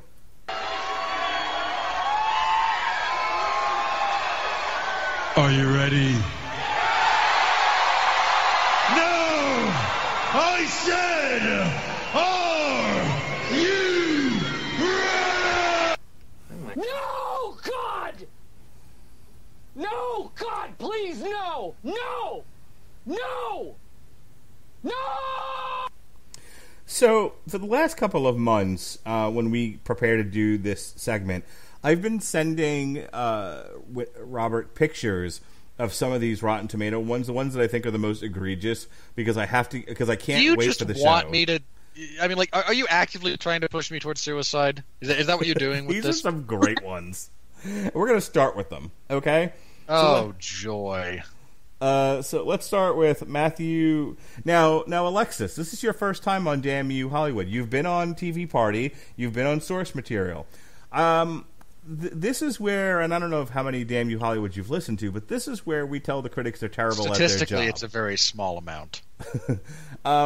This is where we tell the critics they're terrible at their job. Now, you feel free to participate, but if you you think we're being a little too hard on the beaver, we want to hear from you there as well. David, you've already done this bit once, so you know the rules here. Okay? Does everyone know how we play this game? We good? I'm just a bit confused. Who's the beaver? Like, am I the beaver? I am the Canadian. Waka waka. I'm going to assume we're good. A proud and noble animal. Yes, it is. I'm going to assume we're all good here, Dumb right? as a box of rocks, very social, but a noble animal. Matthew Raza of Salon.com, top critic. The Avengers Infinity War isn't just a gussied up mediocrity being widely mistaken for a good movie. It's also, at least arguably, a dangerous movie for anyone who cares about the future of cinema. All right. $20 says this asshat gave a positive review to the first Avengers movie, which is the precedent that actually led us here. The inability of people to actually trace cause and effect is staggering, and it is deeply and profoundly troubling for the future of Western civilization. Points for using the word gusset, though. Yes. I'll do you one better. $30 says he gave a positive review to Justice League. Oh, wow, that's fighting words. Well, she is throwing down. I was a little worried Alexis wouldn't be able to handle this. Nope, she jumped right in there. She's like, let me at him. It's a gussied up mediocrity. Yeah, so's the majority of these. So are the majority of films being peddled about. You probably felt morally obligated to give a positive review to A Wrinkle in Time because it had Oprah in it. And Reese Witherspoon turning into romaine lettuce. If only. God, anyone at home playing the drinking game, take a drink every time I say Reese Witherspoon turning into romaine lettuce. You will have alcohol poisoning by the end of any one of my shows. All right. Really want to get hammered? Take a drink when you're watching Thor Ragnarok every time you think or say, shut up, Korg. All right, here's one of our... Even if you like the... Let me be clear. Even if you like the movie, anytime you think or say, shut up, Korg, take a shot, and you'll be pretty well hammered by the end of that 2 hours. So, there are certain reviewers that I like to read from every week, mostly because they tweak Winfrey's nipples. This is one of the ones we hate the most. This is Mr. Roger Moore of Movie Nation. And I picked this guy. And I picked this one specifically because I know how much Winfrey hated the original Deadpool. But Roger Moore of Movie Nation, maybe Deadpool 2 will be better. Okay. How does this actually qualify as doing your job? I mean, in all sincerity, what does that have to do with the film you're supposed to be reviewing? Maybe Deadpool 2 will be better. Maybe it will. I'm certainly not going to discount that possibility. The universe is full of not an infinite number of possibilities, but an exponentially large number of them. And if you choose to dabble into the metaphysical, it might actually become infinite. Your mileage may vary as far as your belief system goes. But what does that have to do with this? It has nothing to do with this. Second of all, it probably won't, because they're just going to do what they did the first time, and I'll want to die while watching it. Speaking of which, Matt Goldberg of Collider. We hates you, Collider. We hates you. Yeah, this whole outlet has just garnered my ire. God, this fucking trash bag is all of Collider. The movie is packed with fun banter and set pieces, but it's not really about anything. And its ending falls flat. I remember something about a guy trying to get 6 magic rocks so he could end half of the life in the universe to prevent overpopulation, and basically having to sacrifice everything he had to do it. I get the feeling that this is the guy who sits there pouting when he doesn't get his happy ending. Yeah. I'm not even going to respond to that one. That's... Oh, the ending falls flat. Well, yeah, the bad guy won. I mean, I understand you might have actually never seen a movie of it with any sort of depth to it. But, Michael Corleone's not a good guy either, and he wins. Maybe Thanos should have talked to someone about milkshakes. Hugo Hernandez Valdivia of Cine Excepcion. Aside from a few frames of Thanos laboring on his feelings, there is no other commentary other than the idea of sacrifice. As though that's not... Oh, God. All right.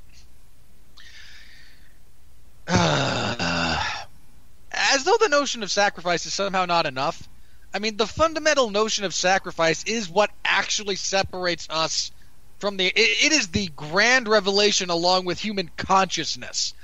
And not to... I'm going to try to avoid getting, religious here. But the notion that you can sacrifice something in the here and now for a better future, the very concept of the future, is like fundamentally what separates us from every other animal species on Earth. But no, we're not actually dealing with anything of consequence or depth here. Just sacrifice, just a human construct that allowed the progression of civilization, that allowed us to go from a bunch of loosely connected hunter-gatherers into what we are today. No. This clearly carries no philosophical or emotional weight. I mean, Citizen Kane wasn't about anything more than just like being rich and successful makes you into a jerk. Yeah. Alan Zilberman of Washington City Paper. If the Marvel Cinematic Universe aims to reshape popular entertainment, it needs to move beyond climax after climax with unremarkable repetitive violence. I thought its goal was to make tons of money. Yeah, indeed. I mean, really, like, no. If they want to make this grand artistic statement, no, they want to make money. I don't get that repetitive violence. I mean, yeah, it's a violent movie because it's an action movie, but it's not a violent movie. At what point you have it's rated PG? I know, right? Winter Soldier picking up Rocket Raccoon and they're spinning around, firing guns from both ends. I struggle with the word repetitive. Yeah, that's unless his point of context is for the totality of the MCU, in which case, yeah, there's a lot of repetition. But it's like poetry; it rhymes. Moving on. Eric, people like seeing things that they like over and over again. Yeah, that's a deep cut, George. That's a deep cut George Lucas joke. Eric Estrada of Cinegarage. A disenchanting reign of colors that spans 150 minutes that will continue for years to come. Hey, Alexis, do you see why we do this now? Well, I was just going to say, span of colors. What, did he forget to put on the 3D glasses? Oh. Actually, I should say, side note, I'm actually going to see Infinity War again tomorrow with my husband.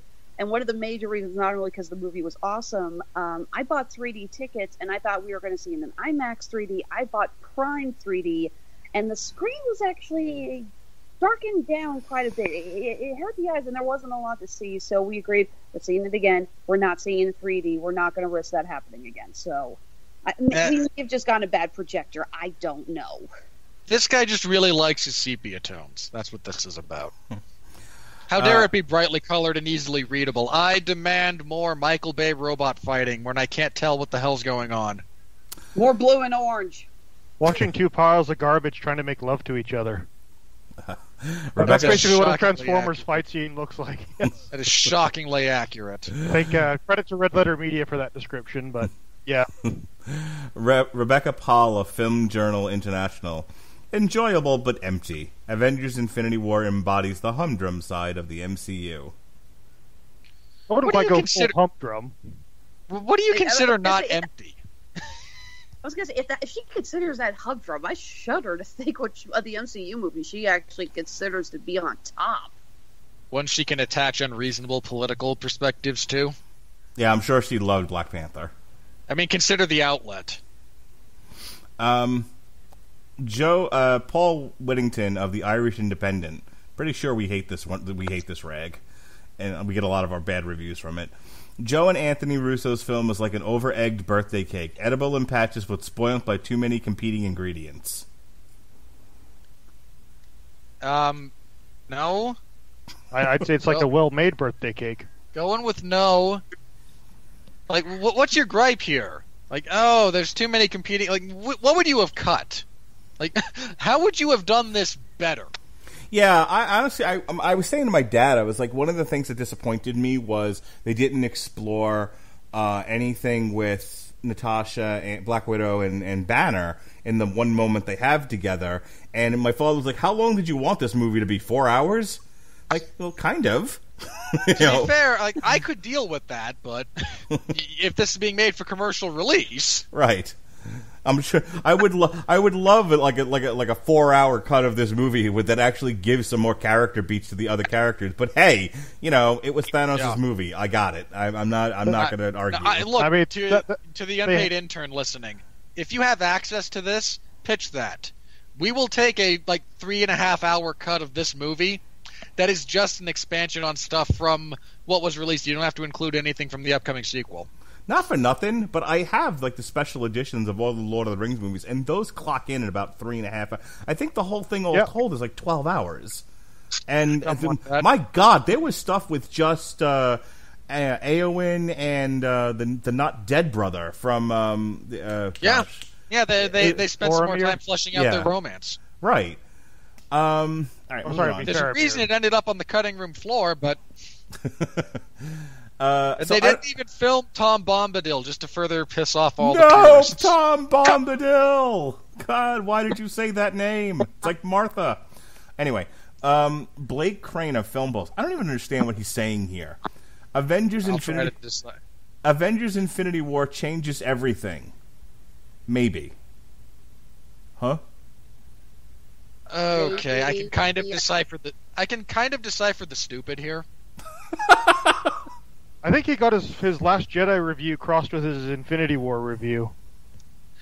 Possible. It's more that they were using this as one of the taglines, where will you be when everything changes? The maybe is because we know nothing's changing. They're not going. There is not the internal strength of artistic conviction to burn down the billion-dollar franchises that they've made in favor of trying anything different. Which is what this poor, unfortunate individual is trying to say. But I'm pretty good at kind of seeing through into what people are actually saying when they say stuff like that, because I have to do that on a somewhat weekly basis with fighters during post-fight interviews. No, I've only been concussed. Let me try to speak coherently. Makes you wonder if a lot of these critics are just completely incapable of suspension of disbelief. Going back to what we were talking earlier about how we know there's sequels and everything. Yes, we know these characters are coming back, but there is a joy in, just holding our breath and wondering, is this it? Is this finally going to happen? We know it's not, but we love playing along and immersing ourselves in that emotion. Yeah, well, for me, what I compare the Marvel Cinematic Universe the most to is basically Saturday morning cartoons. When I was a kid, I watched the 90s Spider-Man cartoon, which was pretty good. I remember it. And one of the things I was a kid, okay? Hit and miss. Oh, yeah, there were bad episodes. It hasn't well. It really hasn't. Dude, plasma. He needs plasma. It's just plasma's 90% water. Yeah. But it's that kind of story where it's just kind of fun. It's oh hey, we're meeting this new character, and you're we're doing an episode of Doctor Strange. It's oh hey, it's this wizard. Hey, here's Blade. Here's Blade Blade. Works so well in this context. Okay, or Daredevil. It's hey, Peter Parker needs a lawyer. Hey, who's this Matt Murdock guy? Oh, apparently he has superpowers or something. But it's just that's the space that the Marvel movies take for me. I'm not going to say that the greatest films ever made, but I walk into one of those movies, I see the logo, the Marvel Studios logo, and I'm okay, I'm probably going to have a good time. And yeah, I pretty much always do. And I wish I did. That's all I really ask for. Moving on. All right. A.A. Dowd of the AV Club, top critic. Infinity War inherits plenty of problems endemic to crossovers. The privileging of quantity over quality, of spectacle over story, and of the shock value of major changes to the status quo over just about everything else. Yeah. Okay, let's kind of take this piece by piece here. The whole point of a crossover is that you can do spectacle over story, that you have set up the story in all the preceding installments. I don't even think that's a fair criticism here, because they actually give Thanos an arc. They give Thanos things to do. There is story behind that character.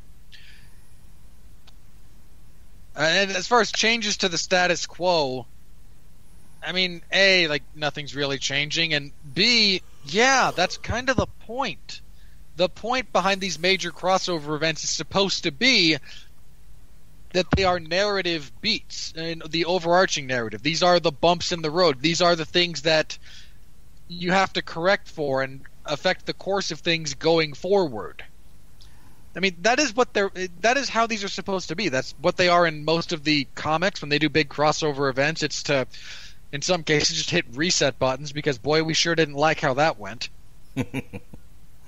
Ross Bonamy of Brightest Young Things. Infinity War feels about as emotionally empty as a child slamming action figures together. That is a high compliment.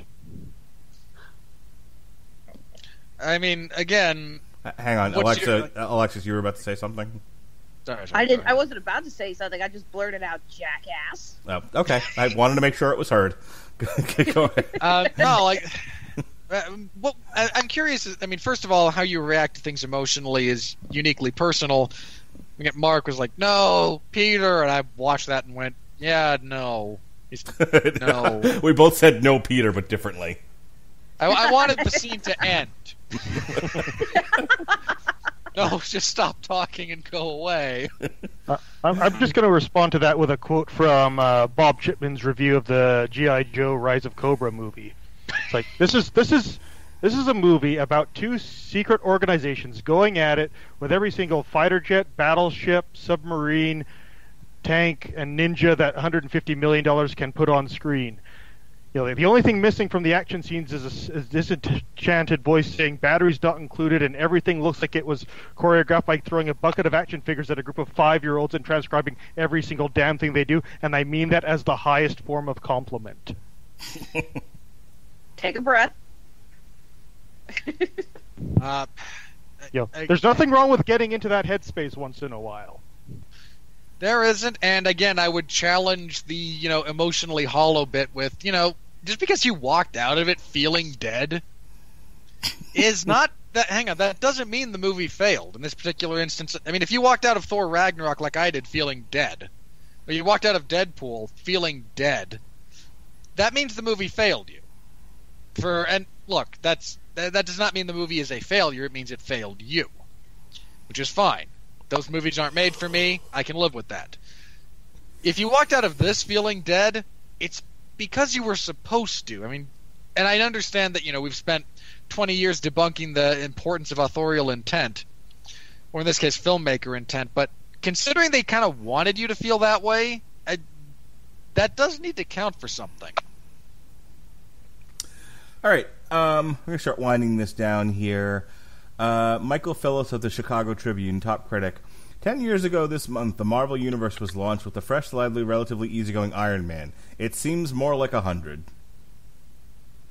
I mean, your personal level of jaundice and disenfranchisement is your personal level of jaundice and disenfranchisement. I don't get the comment. It feels like 100. Is he saying that it feels like this has been going on too long? Does he feel like this has been a bigger part of our world than it actually has? I don't get if that's like a really big insult or just a very back-of-the-hand compliment. This is clearly not a man who wants to review these types of movies. Where is Leonard Maltin in all this, by the way? Where is Old Man Morgenstern? I will find them, but I have to read this one to you, and we should all discuss this for the next hour. This is this is quite poignant. I mean, this really cuts to the heart of the matter. This is what criticism is all about. If I played it up too much, here we go. Avi Offer of New York City Movie Guru says, the equivalent of a bad one-night stand, with a very weak climax that you wish would have ended much sooner. Hubba hubba. That was a weak climax. I mean, I feel sad for this man's love life. Yeah. I feel even more sad for any people unfortunate enough to be involved in said love life. Yep. I mean, look, man, just because they have to fake it with you doesn't mean that... I mean, that was a low blow, but I mean, put that in your review, so, you opened the door. Why would you try to draw that as your particular equivalent here? Like, why is that your hook? Why is that, like, I know what I'll relate this to. Bad sex when you're drunk. So, we've all talked about having to disengage yourself from the context of the movie. Knowing there's a sequel, knowing these actors will be back for a sequel, et cetera, et cetera. The source material, and how it's the same and different from the movie. Well, here's Diana Sanger of ReviewExpress.com, who says, nothing is solved as fighters on both sides die, and that's the end of the story. So what's left? It's almost like it's setting up a sequel. Like this is the Arn Anderson of movie reviewers. No one told her it's a work. Again, yeah, it's like going back to what I was saying earlier. Did she not watch Empire Strikes Back or The Desolation of Smaug or any of those? Mark, this is the person that was next to you in the theater when you were walking out of Fellowship of the Ring who went, wait, what about the Ring and Mount Doom and Mordor? Hi, Carol. And we're going to end with this one. Go ahead. Like, trying to divorce yourself from too much meta-knowledge is fine, but then, again, if you're Arn Anderson who's still out somewhere on a bender celebrating the death of Dusty Rhodes because the Horseman finally got one over on him, what are you doing? So none of the ones we particularly hate said anything negative. So we're going to end with James Vernier of the Boston Herald. It's an infinity, all right. The definition of overkill. No, Do you mean that literally or figuratively? I mean, how do you fail? How is writing your profession and you fail that badly at comprehension? Oh, it's an infinity, all right. No, it actually has a beginning, middle, and end. That is definitionally different from the infinite. Oh, and there's so much overkill. I'm happy to hear, like, one of the things Mark and I like doing about this is, okay, we didn't like this, how would we do it better? Like, suggest something. And I understand that's hard for most of these critics who are, as I've said many times, they're not failed filmmakers who have gone into critical review. These are like failed political bloggers who have gone into reviewing movies because these are all people who are desperately depressed. They can't work for the Huffington Post. This is why they wanted Kevin Williamson fired from The Atlantic, to open up a spot that they think they are qualified to take. All right, and that brings us to the end of our discussion here of Avengers: Infinity War. We went Critics, you suck. We went extra long to accommodate our guests, but also the gravity of the film itself. Next week, or rather in 3 weeks, when we discuss Deadpool, we'll go back to a much more succinct podcast, because I'm sure it's going to go, Deadpool 2, it stunk. Well, it wasn't that bad. All right, plugs. Come on, 10 more minutes and we'll be longer than the movie. Tune in 2 weeks and you can listen to me try not to, off myself on air when talking about Deadpool again. I'm hoping it reaches the fever pitch that Age of Extinction did. I really hope it breaks down into me and you screaming at one another. I hope it wakes one of my children. Seriously, you defended the continued use of Wanda Sykes in the first movie. That still blows my mind. All right, speaking of Wanda Sykes, David, go ahead and plug anything you're working on, any projects, any podcast. Tell people where you live. Give them your phone number so they can call you. I think I'll take a pass on that, but yeah, I've got enough stuff to deal with. Thank you very much. But yeah, I mean, usual shout out to Movie Bob Chipman, great movie critic to take a look at. Lindsay Ellis. If you're not watching her video essays on YouTube, you should be. And, of course, a big shout-out to the founder of the Canadian division of the Rattlechen Broadcasting Network, Andrew Graham. Yep. And, that's kind of all I really have to say for now. Alexis Hana, hawk your wares. There is no active call. Shut up, Alexis. Not you, Amazon Alexis. Real Alexis. Human Alexis. Oh, that opens up so many possibilities now. You knew it was going to happen.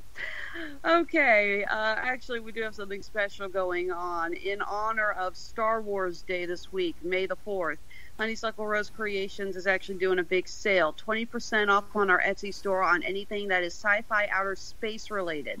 Star Wars, Star Trek, Lantern Corps, Doctor Who, Firefly, the list goes on. Head to our site, head to our Etsy store again. That's Honeysuckle Rose Creations. Be sure to check out the sale. Okay. Do you have a website or anything, or just a Facebook page? We are on Facebook. We do have a website, honeysucklerosecreations.com. We're also on Twitter, Instagram. I am just kind of overexerting myself on social media at this point, but say a lot of people. All right. absolutely a pleasure to have you both on. Remember, the door is always open. Anytime you have a burning desire, you know where to find us, and the door is always open. And yesterday, in celebration of the Avengers Infinity War, Source Material did Thanos Rising, the 5-part series on his origin. The previous week, the day Avengers Infinity War dropped, and it's currently in the archives, we revisited the Infinity Gauntlet graphic novel / crossover. It was myself and Pat Mullen, where we discussed that Thanos is actually a big pussy who's trying to impress a girl and failing at every turn when she turned and decided to be with the superhero hunk that is Adam Warlock. That was our take on the story. Well, Adam Warlock is a genetically perfect being and a rather useless character, so makes sense. Seems about right. We decided that this was a wait. It just occurred to me that Adam Warlock is every frat boy ever. Yeah, I just said that. I said quarterback, but sure, same thing. Tomorrow night, speaking of gods, tomorrow night on the Metal Hammer of Doom, we will be reviewing the new Godsmack album, When Legends Rise, and because Pat Mullen thought this was a good idea, Bruno Sammartino recently passed away. We're going to look back at the legacy he left in the world of wrestling, and then we're going to commentate on one of his matches, specifically a match at the Madison Square Garden with superstar Billy Graham. So check that out. It's me and Pat Mullen talking Bruno, his legacy, and commentating on one of his matches. Next week, here on the Rattlegion Broadcasting Network, Source Material will be looking at He-Man, Thundercats, the 5-issue crossover event from DC Comics, and there's a brief discussion in that show of, first of all, the best time to have brunch, because this all occurred at a night where I was trying to plan Mother's Day and wanted to punch my dad in the throat. Long story. But that's not a long story. That's your average Tuesday. True. Love you, Dad. But we also talked about, playing with He-Man figures and Thundercats, and a really neck-beardy conversation over which make the better wrestlers, G.I. Joe figures or He-Man. I voted for He-Man. Speaking of He-Man, On Trial returns on May 8th. We're going to look at the board game movie adaptation, Battleship. I'm probably going to defend it because I am a glutton for punishment. Oh. Sucks to be you, man. Mark, there's a reason Taylor Kitsch can't get work. Let's see. Am I set to defend this thing? I think I am. Yes, I'm defending. Hot damn! I'm so excited. I mean, Peter Berg directed this. Yeah, it's awesome. I love Battleship. No. It borrows leftover sound effects from one of the Transformers movies. It really does. It really does just use random sounds from Transformers. It's fantastic. Random visuals from Transformers, too. Yep, this is cinematic art at its finest. Battleship on Trial, May 8th.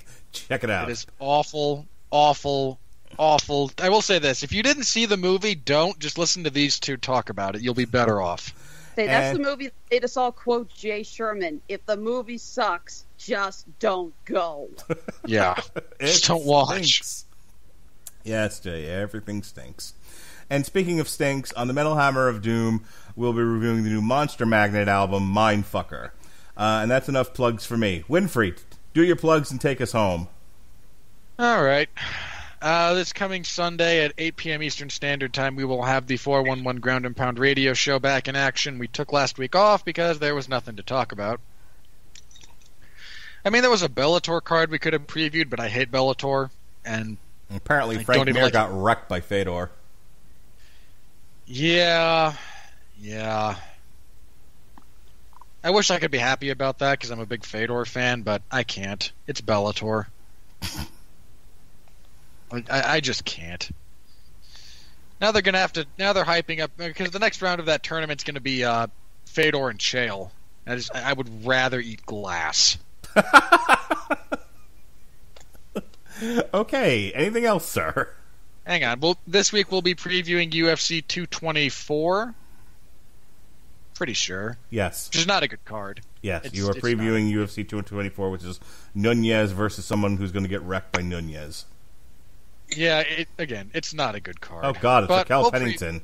Oof. Yes. That division sucks. So we will be previewing all of that. And the week after that, we will be reviewing that. And I think we'll be previewing the Chile card. Yeah, we will be previewing that one, which got a new headliner. It was supposed to be Kamaru Usman and Santiago Ponzinibbio. Ponzinibbio fell out.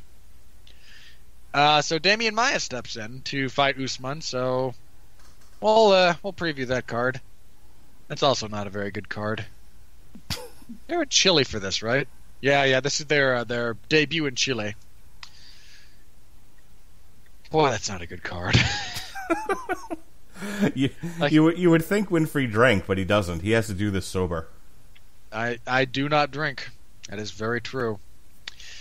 So you can look forward to that. I will have live coverage of those events as well in the MMA Zone 411 Mania.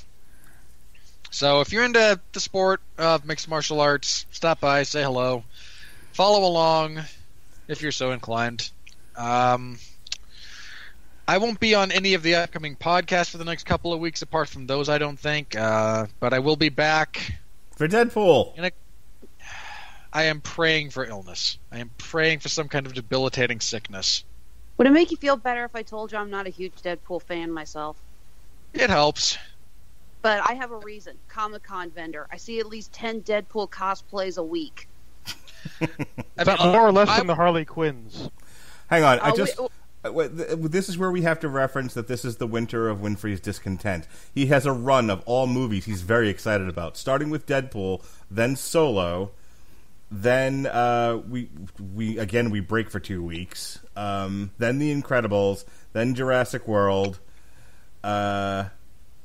we break again, then Ant-Man and the Wasp, then Skyscraper, another break, then Mission Impossible Fallout, Christopher Robin, The Meg, and then finally The Summer is Over. Yeah, there's 3 of those that I'm actually looking forward to. Maybe. I think Incredibles might be good. I mean, Pixar has a great track record to begin with. I'm looking forward to Skyscraper because The Rock being John McClane is like that. That's can't miss in some respects. It's Die Hard with one leg. I am kind of looking forward to Christopher Robin as well. Being a huge Winnie the Pooh fan. So, real Can quick, you guys do me a favor on that one? Possibly. Could you make mention of whether or not they acknowledge the Canadian roots of Winnie the Pooh in the film? I'm guessing they're probably not going to, but... You mean if they eat maple syrup and say A? No, like the name comes from bear mascot for Canadian Forces Regiment in the First World War, named after Winnipeg, the city. Oh, you no-selling fool. Real quick plug for Alexis Hana. Her next appearance on the Source Material podcast will be Kingdom Come, and that will be August 27th. Ooh. Glad you reminded me about that. Yes, that was the idea. All right, I think that's everything. Yeah? I'm pretty sure that's everything, apart from my... Okay. If anyone in my area, and I live in central Utah, if you know of a somewhat disreputable restaurant where I can get food poisoning pretty consistently... Just saying. You're not getting out of this. You used your one getting out of jail free card. You used it on Barbie, which isn't coming out this year. No. I get it back if the movie doesn't come out. That's the rule. That's not in your contract.